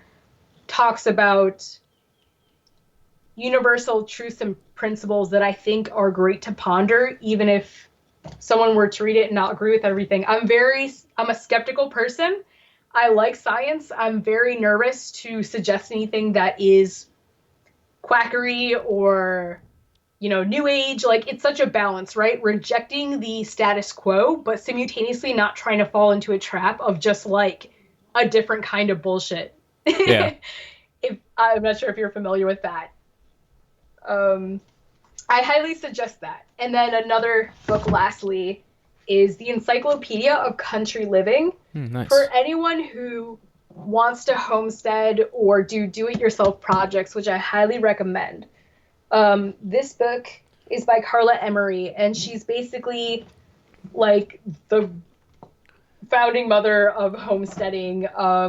It's really great. It's really comprehensive. It talks about purchasing land and having livestock. And for me, like, wanting to change my life is incredibly overwhelming, and wanting to reverse course and jam as much information and correct action as possible into so many years feels very daunting.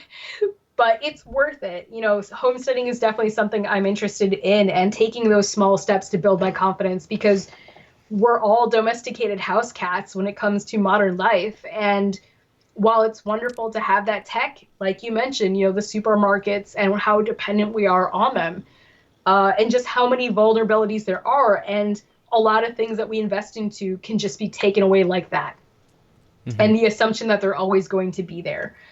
So those are, again, some really wonderful resources. I sent you a list to post if people want to know more about coronavirus and more about the news and more about truth, and have my years of cultivating, you know, trusted sources and what have you. But for the purpose of this conversation, again, I think I really want people to do that self-analysis and figure out what kind of life they have and fulfill their own potential, and do it in a means that makes sense and requires effort and requires things to suck and requires putting the time and commitment to do so. That's when I think we're really going to see true change, is when people take it upon themselves to go into those projects. And if you start a project, other people who have nothing to do with anarchy might come along and go, you know what, that's really interesting. Because a lot of people, when they throw their time and energy just into watching a TV show, they're really not interesting. I find conspiracies and truth like way more interesting than the average person. Right. I'm totally fine curling up with a book and reading over having a meaningless conversation about nothing. Same here. Like, same here. Yeah, and see, not a contest. And see, it's funny, like the social distancing thing. That propagandistic phrase that's now being tossed around. Anyway, like I kind of made the joke that like Vonu, Vonu has been social distancing before it was the thing. Like this, like you want to talk about ultimate social distancing. Ray lived in a polyethylene A tent in the middle of a national forest, like in Northern California, Southern Oregon. Like that's social isolation. That's social isolation if I've ever heard it. Yeah. And obviously, like, that's why I live out here. I don't like people like on a good day, on a normal day of business, those motherfuckers are crazy. I especially don't want to be in the cities now. So it's about like trying to find that balance, because for me it's like I like connecting with people and I like sharing resources. I just like doing it on my terms, where by that I mean I also don't want to be subjected to the random whims of people's craziness. Mm-hmm. So I'm very hesitant to let people into my life and to facilitate those friendships, because on one hand, like, I want the room to speak truth and I want the freedom to pursue truth and to see where it goes. I don't want to be policed by other people. I mean, I want to be held accountable, don't get me wrong. I'm not infallible, I've been wrong in the past. It's more of, I don't want to be held to certain standards that I feel would waste my time. And that is really hard because there's so many contrived rituals amongst people that are there to fill in the silence. And sometimes it's okay to be silent. Sometimes it's okay to share an experience and walk away from it and not try to make it more than it is. And I guess there's so much emphasis to have fun and constantly be entertained that I've had to explain to people, hey, if we hang out together and we're in a room and you're reading and I'm reading, I'm okay with that. Yeah. I don't have to be constantly babysat and entertained every 5 seconds. It can just organically go where it needs to go. Right. So yeah, it's just in that health and in that, doing our own research, we find different ways of living and being okay with that. Right, you mentioned entertainment. Well, and you also mentioned previously, you find conspiracies and that sort of stuff interesting. Well, I mean, I like whether it's the health subject, like looking into biology or biochemistry or whatever, I find that stuff fascinating. It's an enjoyable thing. So I can listen to podcasts, I can watch video lectures, I can do watch and listen all day. Same when it comes to stuff on like tragedy and hope or conspiratorial stuff. Like I can enjoy that and like just consume information all day and just love doing that, which is I guess which I don't know, to me it just seems there's so much information available, like it seems ridiculous not to just consume as much information as possible. Maybe I'm weird like that, but I just like there's so much information out there. I only have so much time on this earth. Like I need to get as much in as I possibly can, and I also enjoy it too. Yeah. So I guess just figured I'd mention that. I'm also obsessed with info, but we have to be careful here because I don't think, and again, I'm not saying we shouldn't have the internet, but I don't think people fundamentally were built, however you want to phrase it, to really take in that much information. So we need, need to balance it with action and taking breaks and sort of like rationing out that, because I'm upset. Like I could just spend all day reading. And I personally, there's conspiracies that I love that really have nothing to do with anything. Like, as in, there's different rabbit holes to go down. So, like, I personally love the conspiracy that birds are fake and that, we have a self-quarantine because we have to put batteries in them. Do I believe that? No. Is it interesting and anecdotal to read? Absolutely. I joke in my stand-up, I say that I enjoy talking about whether the moon is fake, whether that it actually is or isn't. Is of less concern to me than the impact that it has. But that's something, I agree with you. We're kind of given this gift in a way. Yes, there's DARPA and the internet, and like we're never given anything without it having alternative means. But at the same time, we do have such a wealth of information. But then the catch of that is the assumption that that information will always be there. And so it's important to also store things and save things on hard drives and like another very, very good point. Very good point. Yes, I've been actually doing some archiving myself. And I was going to mention that I for the listeners here that I am going to put together a I don't know what I'm going to call it, but some sort of Vonu flash drive. with all sorts of free resource, or I guess all sorts of resources and stuff. So I'll be putting that together because I don't know. Event 21 predicted an internet blackout for 10 days. I ordered like a handful of books, man. Like I'm getting ready for a 10-day internet blackout, as was predicted, or I guess as was simulated in Event 201. So we'll see if that happens. But go ahead and just go. Hey, things have kind of gone according to it so far. Just play it safe and get yourself some books. Download, maybe download those podcasts instead of just relying on the internet. Just take precautions. And also, obviously, just for the sake of storing, have I guess physical copies of shit too. We talked about secured record archival on this podcast before. So, back to you. Yeah, and one thing I really appreciate about your podcast is it served to answer a lot of the questions that I had after those festivals. Like, where do I go from here? What do I do next? Is there anyone else who tried to do things differently? And where can I find an example of that? So I find the Vonu Podcast just like unquantifiable, wonderful, organized space and a wealth of information that I'm really incredibly grateful to. So thank you for all the work that you've done in that, because it certainly helped me in my journey and really helped to solidify a lot of things. I can't highly, suggest enough too, What on Earth is Happening by Mark Passio. I don't agree with him on everything. Most people, like, one or two things, I won't agree on or whatever, but I also highly suggest that for a body of information.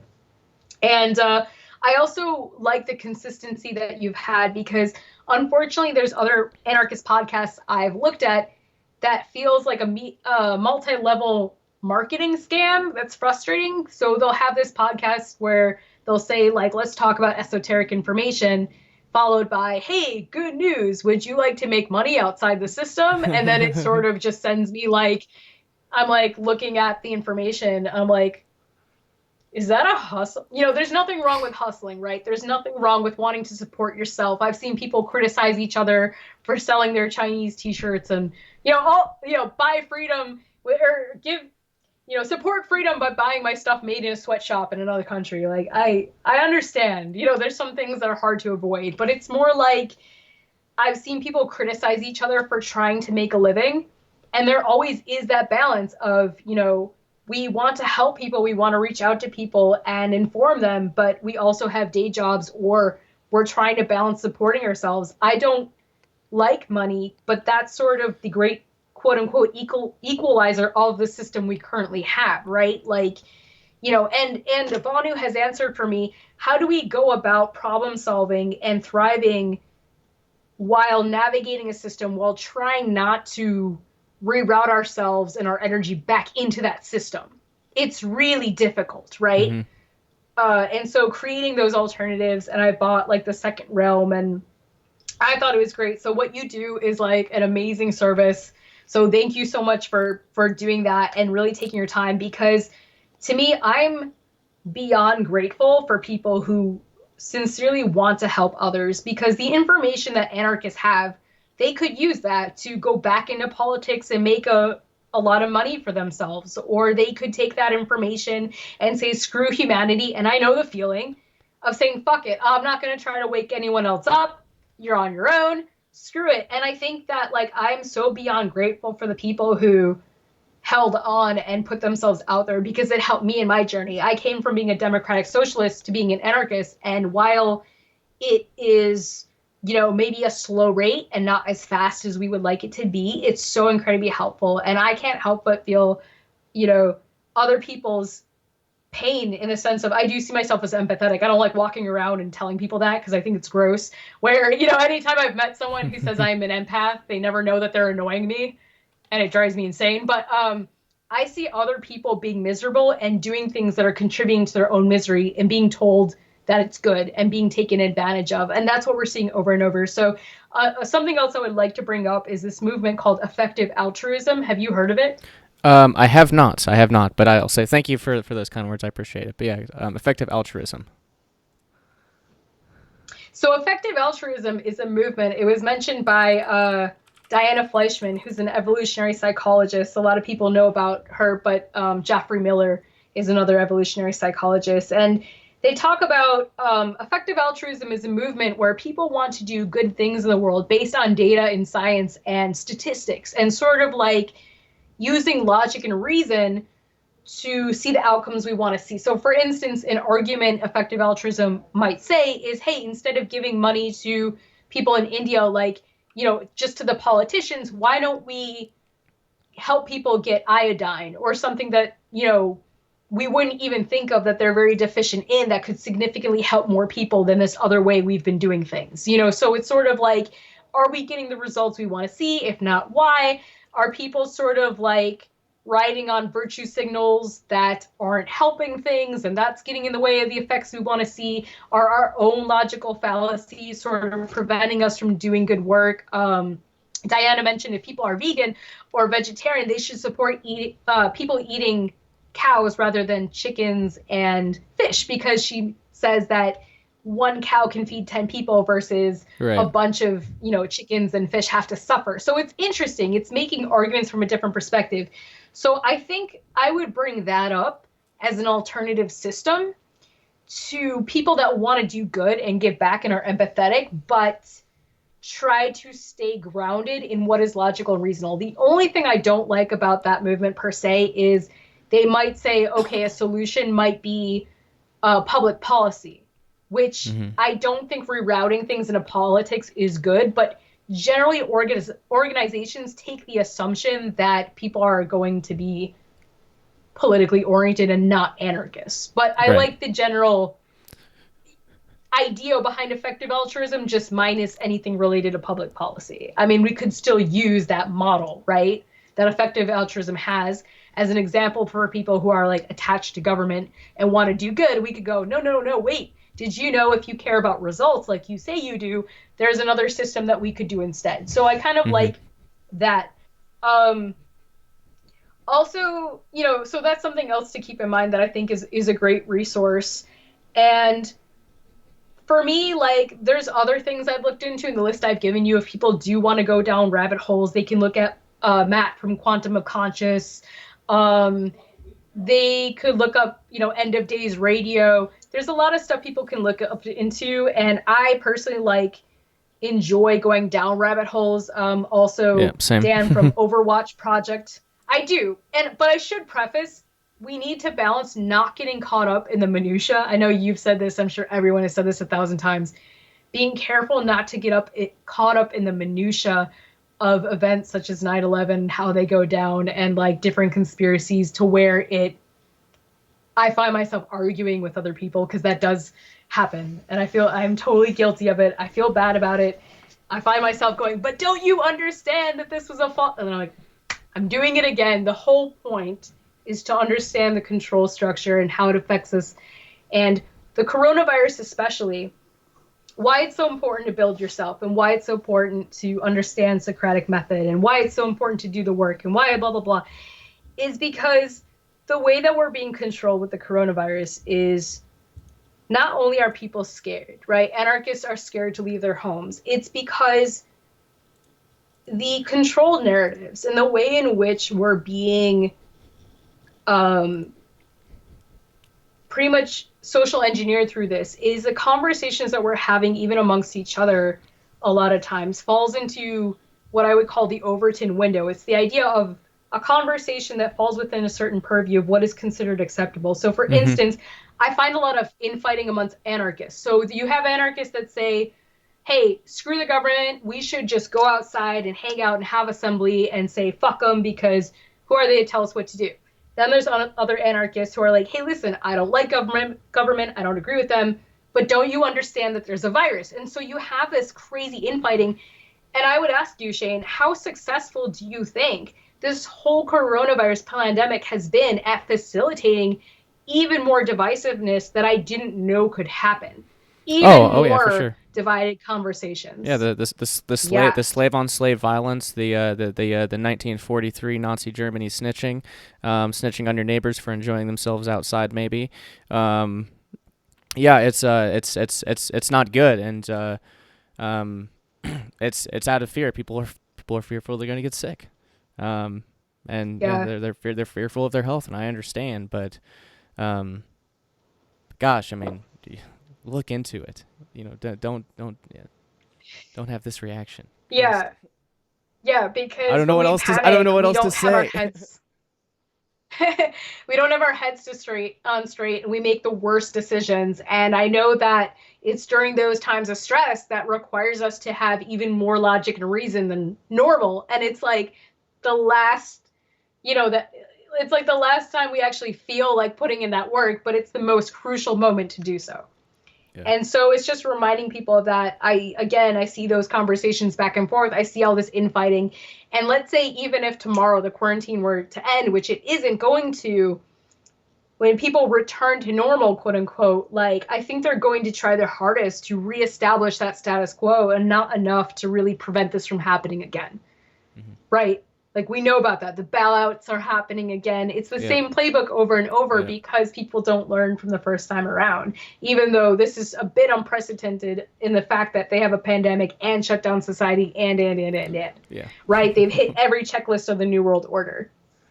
Yeah. So I would say to this as in people aren't going to change the world that they see unless they change themselves. And I hate the word lifestyle like you. Whenever anyone says it's not a diet lifestyle, I'm like, bleh! Like, I hate like anything that feels like branding, but it's cliche, but it's true. Yeah, it really is. And it's just that mentality of going through every portion of our lives and saying like, how do we be adults about this? How do we, step up and do what we can for ourselves and help other people, because our savior's not coming. Trump isn't going to save us, right? Like we're not returning to traditionalism.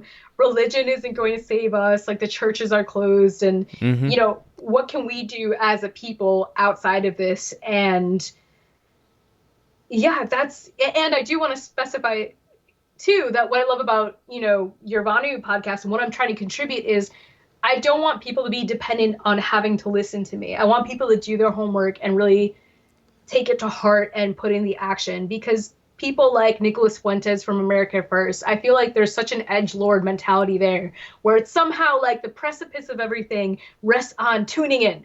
Tune in next week, tune in this week, that week, this week, that week. And it's like, it's never going to end. You're never going to get better. Nothing's going to change because to us being involved in something, like we get the notion that we're immersed as a consumer in something is the same as doing a thing. And that's just not true. So sorry to talk so much, but there's quite a bit of surface to cover with this. Yeah. Do you have any questions? I mean, I have no question off the top of my head, but I was gonna respond with something, but now that my dog distracted me, I lost my train of thought, so that's not gonna work. Anyway, I guess it was a comment about anarchists. That's what it was. That's what it was. So the way that I've kind of thought about this over the past couple few weeks, now that I've kind of I've fully 100%, just like we don't know what it's going to look like yet. Obviously, we can't really foresee the future, but I'm content with, like, obviously I'm not content, but I'm not content or satisfied. Those aren't the right words. I guess you're making peace. I'm calm. I'm calm. I'm at peace. Maybe that sounds worse. That sounds worse. Anyway. I lost my train of thought again. Anyway. Whatever. I guess I don't have anything else. I've been going for about 2 hours. I'm tired. I need to eat. I need some meat. You get some ground beef, but I guess you do have a radio show that you do, right? Is it RTR Truth Media? Yes, I do. You want to tell the listeners a little about that and what you guys talk about over there? Of course. So RTR Truth Media is on Sundays at 1 p.m. Eastern Standard Time to 2 o'clock p.m. It's just an hour, and my co-hosts are paleo-conservatives and who are coming around to anarchy, which is pretty cool. We do our thing of talking about the news, our perspective on it, where to go from there. I try to do the thing of talking about solutions, the stuff that sounds really unsexy and obnoxious, such as like, hey, did you know you can grow your own mushrooms indoors? Or did you know that, you can do this cool herbal spiral permaculture project, and everyone's like, what does that have to do with anything? But I try to, give people homework on that show and kind of get them to think a little bit.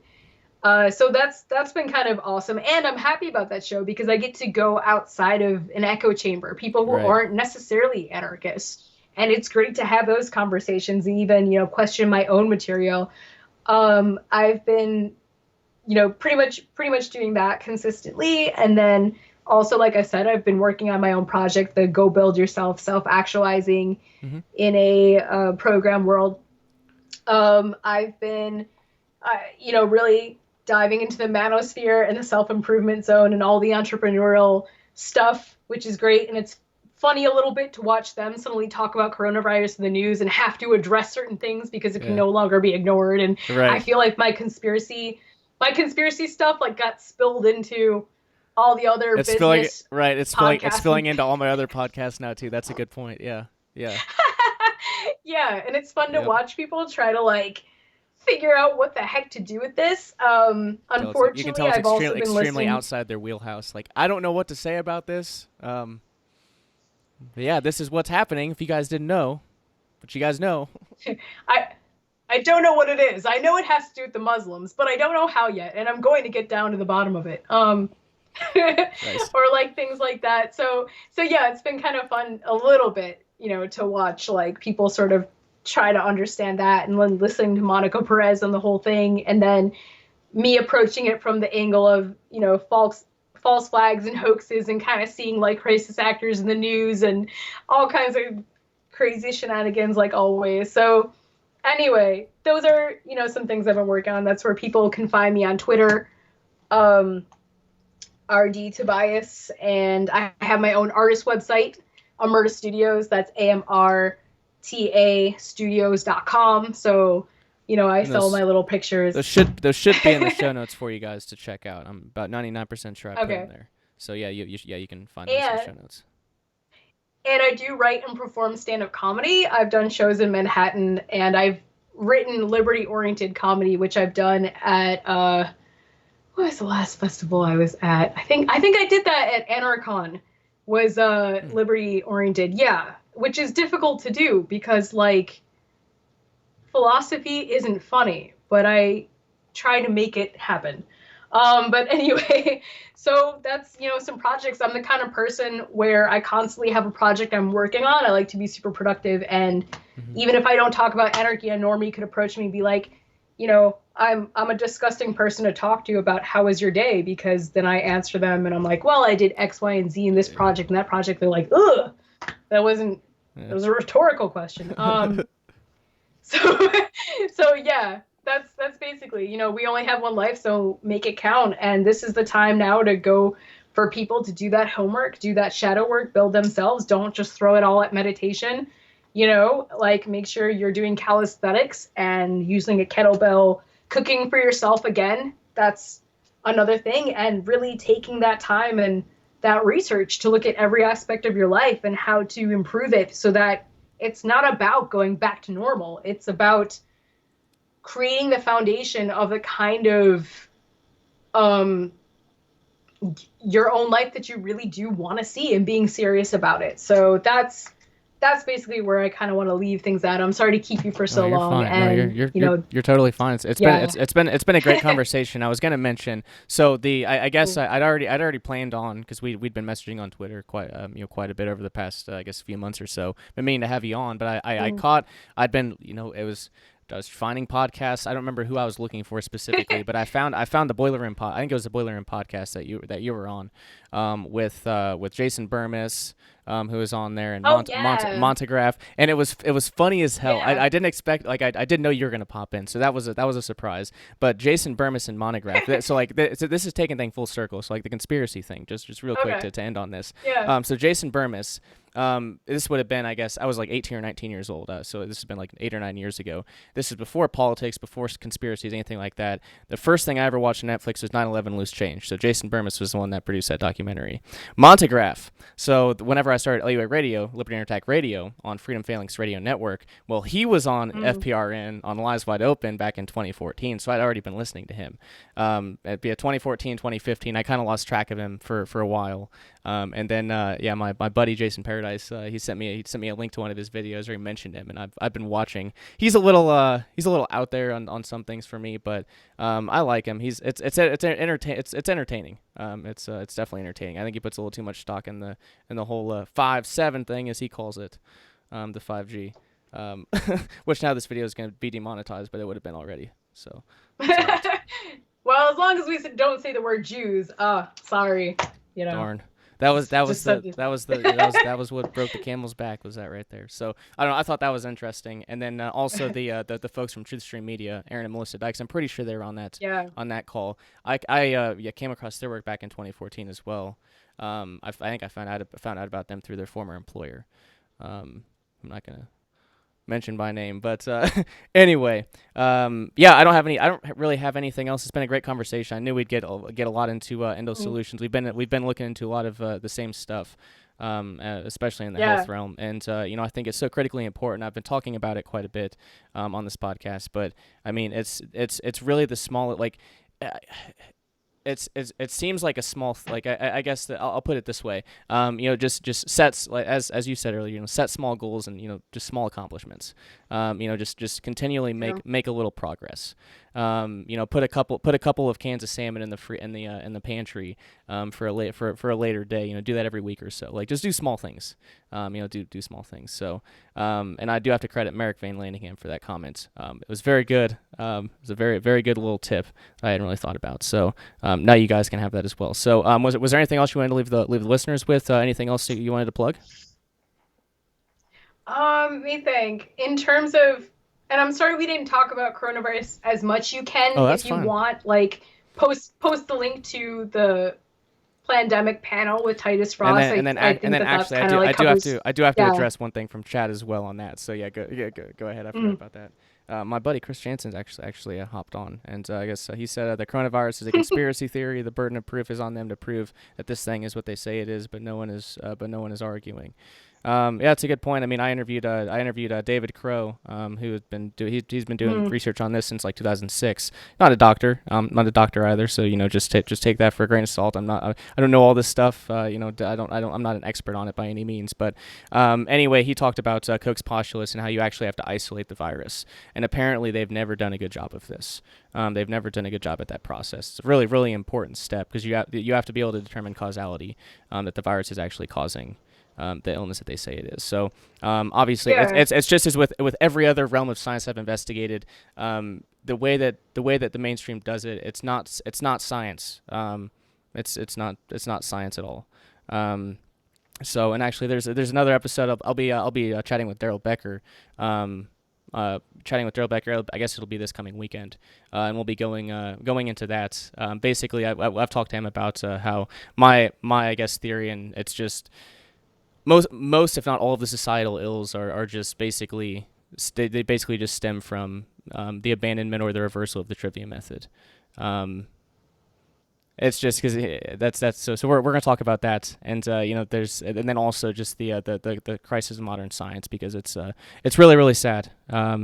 It's really sad as a lover of science, and you even investigate some of these subjects. Someone called me a science denier for interviewing David Crow, and it's like, guy. Like I can't even look into a subject. I think the worst. Can you hear me still? Yeah. Oh, okay. I think the worst combination of things that people can do, such as I had mentioned with organized religion, or especially with like scripture, is to claim that something is both subjective and simultaneously infallible. Because, and that's kind of what happens, and I tell people too, I've gotten arguments with people about the science behind coronavirus and everything. I'm like, look, we have to take everything with a grain of salt, because most of our information is coming from the CDC, the WHO, like all the organizations we know that have exactly. So it's like, on one hand, we're going to do the best we can to discern this information, to take into consideration where it's coming from, and not necessarily reject it just because it came from the mainstream news or just because it came from a source I don't necessarily like. So we're going to have to do this whole thing. And I think one of the biggest problems with the coronavirus, which I do want to address my thoughts on it real fast in a second, is everything requires research and unpacking and understanding. And people need to have the patience to do that. And I don't think that they do. And I think that's one of the problems. And why I call this a psyop is I break it down like this when it comes to coronavirus. Is it possible for this to potentially be a hoax? I do believe so. Is it possible for this to be a made-up virus, doesn't even exist, and it's flu season, and for people to be taking advantage of that, blah, blah, blah? Yes.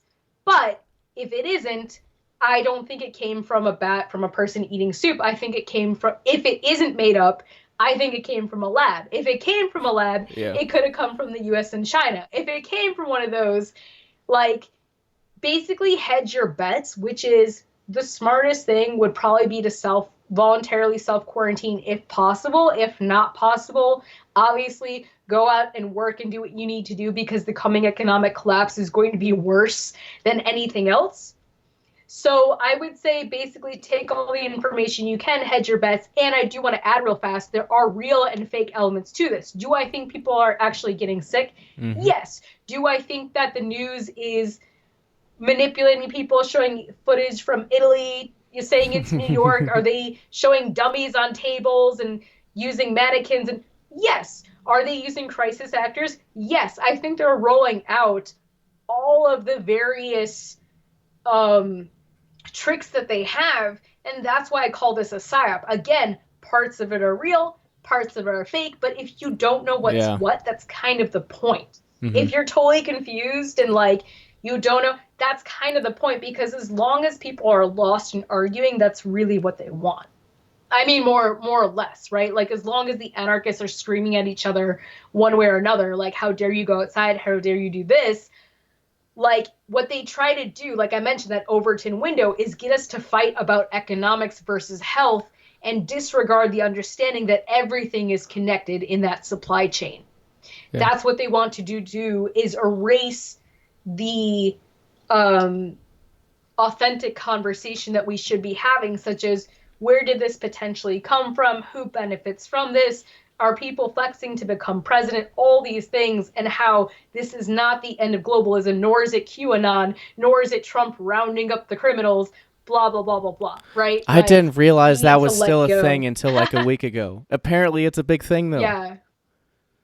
It's crazy. No. It's crazy. You know, all these people are connected to Jeffrey Epstein. I would say if you want to talk to someone about this, Whitney Webb is probably your best go-to, because she provides the most facts and information that's hard to argue with. I do want to talk to her at some point. Yeah. I mean, I don't know what else. I don't know what else I could pull from the interviews that I've listened to. They've been really good interviews, but yeah, I'd love to talk to her. Yeah, she does a lot of great work. My issue with Dr. Kaufman, I disagree with Dr. Kaufman about all viruses, because he's claiming that viruses don't cause disease. You can't get a virus from someone else. I don't think that all viruses behave the same. So I have an issue with some of Dr. Kaufman's stuff. I watch a lot of Crow 777, and I've heard him in a lot of alternative podcasts, and I'm seeing stuff that, like, I don't agree with from on all sides, and that's just me personally. So I would say I go by the no matter how you swing it approach, which is like, no matter how you swing it, it's globalist takeover. No matter how you swing it, whether the virus is real or fake, whether it's a bioweapon or not, whether it was China or the United States, the point is that there's been a global economic collapse and things aren't going to be the same. Like that's just another thing to deal with on top of this. And really, I agree. I mean, it's the economic collapse is going to be the biggest thing, and just that all of that consolidation, the wiping out of small businesses, it's going to be bad. Yeah, exactly. And no matter how you swing it, we should be doing things to take care of our health, regardless of if this was happening or not. You know, so that's like, again, the no matter how you swing it, what are the things we should be doing in our lives, the things that sustain us over the long term, no matter what else is going on. That's like the place that we should be approaching this from, if that makes any sense. And yeah, it's not going to go away overnight. I think they're going to push this as much as possible. They're Oh yeah, gonna they see how have much can the get entire away with. the entire world locked up in their homes. They aren't just gonna stop doing that tomorrow. Like that's the No, not at all. I wouldn't be surprised if they were surprised at how well this went. You know, I wouldn't be surprised. They're like, holy shit, they actually did it. Wow, look at that. And also, I do want to note, in some ways, we're kind of lucky it's messed up because like they could have. Let's say if it was a real bioweapon or however you want to swing it, right? It could have been so much worse to where there's bodies in the streets, right? And I'm not grateful in any sense. It's more like, this is what they think of us. That the sniffle, you know, if it's real, it would be worse than a flu. I'm not saying it wouldn't be, but this is how little they think of us, that they know they can release something similar to a flu, and that would be enough.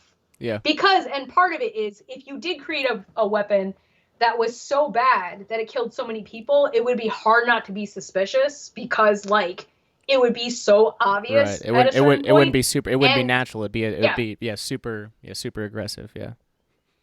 It wouldn't be a 16 or 17% death rate. It'd be like a 50 or 60%, like something crazy. Yeah. I was thinking of the possibility that there is no virus. This is flu season. And if you get enough people congested into hospitals, right, and like bottleneck them, you could create a virus if you wanted to, just from it mutating so fast from everyone panicking. And it's perfect because it's during flu season, during spring allergies, where people can be psychosomatic and stressed out. And then everyone tries to go into the hospital. So they really got us by the cojones on this one. And again, like I said, if you want to play it safe, stay inside. I personally haven't been. I've been taking public transport to work. The buses still run in New York, and going to the office and doing my business. And because at the end of the day, I have to pay my own bills. And it's like, I want money, some money during the economic collapse. I suggest, you know, if you can swing it, basically diversifying, have some crypto, have some this, have some that. Your support network is basically infallible. I like Owen Benjamin's suggestion of have things that can't be grabbled. That's really smart. So yeah, it's like all the things that they try to collapse. You know, I'm not a big fan of organized religion, but this is the first time I've seen them shut down all of the churches and all the temples. And if anyone else tried to do that, it would be considered a hate crime. Yeah. And New York especially is one of the areas where the state has to say what a crisis it is in order to get as much resources from the federal government as possible. And personally, in my opinion, I think that Andrew Cuomo is gearing to run for president at some point in the future, whether it's now or later. There's this flex and the signal going on between him and Trump in like this fake fight. Yeah. And he's just passing this budget bill that has all kinds of awful regulation in it. And today he suggested that people get fined up to $1,000 for not social distancing. Yeah. It's insane. And you have people who are going, thank you so much for being a leader. You should be president. You should actually fine people more than that. It's beyond insane what's going on in my state. And I do tune into Jason Burmis because we're in the same state. And I get a lot of information from him. So and it's hard to, I would suggest too, when speaking to people, it's important to have your shit together because they won't take you seriously otherwise. Right. There's something called the halo effect. If you're not conventionally attractive and don't seem put together, you know, if you don't have the Ben Swan hair, they're less likely to listen to you, even if your content is correct. And so it's like, it's sometimes all these conspiracies are heavy and they're stressful. And it's like, man, I just want to have twigs in my hair because it's like, when we actually go down the rabbit hole of gematria and geoengineering and geomancy and the list of the ways in which they control us, it's in every aspect, chemically, like propaganda-wise. It's just like you want to go nuts, and then it's kind of like, well, no, I can't afford that. I have to maintain my shit. One, for my own benefit, but two, if I'm going to communicate with people, I have to be presentable. Otherwise, they won't listen. So it's the struggle is real. We do the best we can. Yeah. Right. Yep. Indeed. So Chris says, good point. Really, it's about freedom or no freedom. Yep. Indeed. So, it's been. And what we do with that freedom. Right. Indeed. So, been over 2 hours. I think we'll go ahead and wrap it up here. I definitely appreciate you coming on. It was a great conversation. And I hope the MPL Fest happens this year. And I hope you'll be making it out there if it happens. I say if, but it really should just happen. I want to go. I'm keeping my eye on it. Like, and that's the whole point of festivals. Sorry, I'll wrap it up, I promise, is I've been to festivals and I learn from people there, and then I get inspired and I think, okay, next year, what can I contribute more? What can I do more? And I mean, we're just going to have to play it by ear day by day and do the best that we can at this point. Because what's the alternative, right? Like, fuck the elite, fuck them, don't give in, fight. Even if we're on the losing team, right? Even if everything sucks, like, fuck them. You know what I'm saying? Like, again, what's that alternative? So, I also think about we're anarchists. Yeah. This is like the past 5 years. I guess the past couple of years, depending on however long it's been. The past few years has been training, and now this is like this is the game. And now it's game time. So perform. That's right. We're raccoons. Like, we figure out ways around traps and cages and things. That's what we do.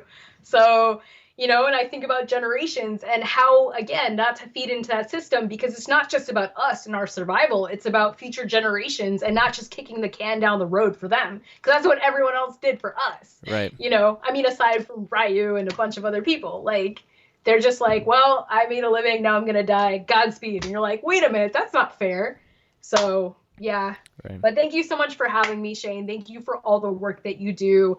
Again, I hope that these resources were helpful. Please share those links, because I did all the research of just like going through and trying to correct course as much as possible. But yeah, definitely keep me posted on how you're doing. So let's take them down. Of course. Well, thanks so much. And guys, make sure to check out her artwork, check out the radio show she does, check out all of her work. I'll put the links in the show notes. Those few are down there right now, and I will get the more expansive list updated there, as well as on the show notes page on the website when I do get around. I've got about 3 or 4 podcasts to put up there, and I'm hoping tomorrow I can get around to doing that. So yeah, for now they're on YouTube and BitChute. FascistTube and BitChute. Fuck you, YouTube.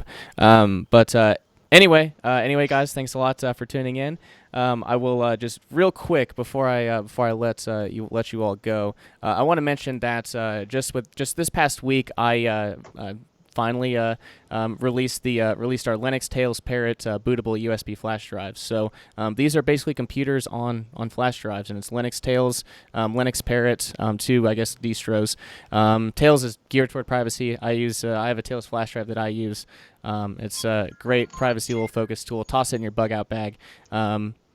Good stuff. And I also added the Crypto Anarchist bundle, which comes with the Linux Tails and Parrot flash drive, as well as hashtag Agora, the terrific Crypto Agorist novella. And I'll also mention just real quickly that the Brushfire audiobook is also available, libertyunderattack.com/Brushfire audio. That was narrated by Silas S. Soul. It's just a really, really high quality audiobook, 15 plus hours. So if you're going to be quarantined somewhere, or if you are quarantined and you need some listening material, it'll give you 15 plus hours. It's better than a movie. It's better than a movie. So definitely go check that out, libertyunderattack.com. And if you want to snag some free books, just libertyunderattack.com, put in your name, email address, your first name, and email address, and you will get a few free books. Other than that, I don't think I have any other announcements. I will provide more information on the stream with Daryl Becker later on. Other than that, don't have anything else. Just take one more look at chat, make sure I didn't miss anything. By the way, I started off with David Icke and Alex Jones, and that was rough. Like, it wasn't helpful because it was a lot of mixed information right away, and I kind of dropped conspiracies for a long time and didn't come back later until I came across Mark Passio. So it just was kind of unfortunate of how that went down. But and by the way, I'm 5'1" and I'm a doofus. So if I can do this stuff, if I can deprogram myself and correct course and try to change and really face those hard things, really anybody can do it. So that's the hopeful message I hope people take away from this. Yep. And thank you again, Shane. Yep, that's why I say if I can do it, you can do it. If I can figure it out, exactly. you can figure it out. Just takes time, effort, and some motivation. But thanks, guys, for tuning in. Thank you, Rachel, for coming on. Until next time, guys. Yeah, let's remember, Vonu is yours for the making. Thanks. Take care.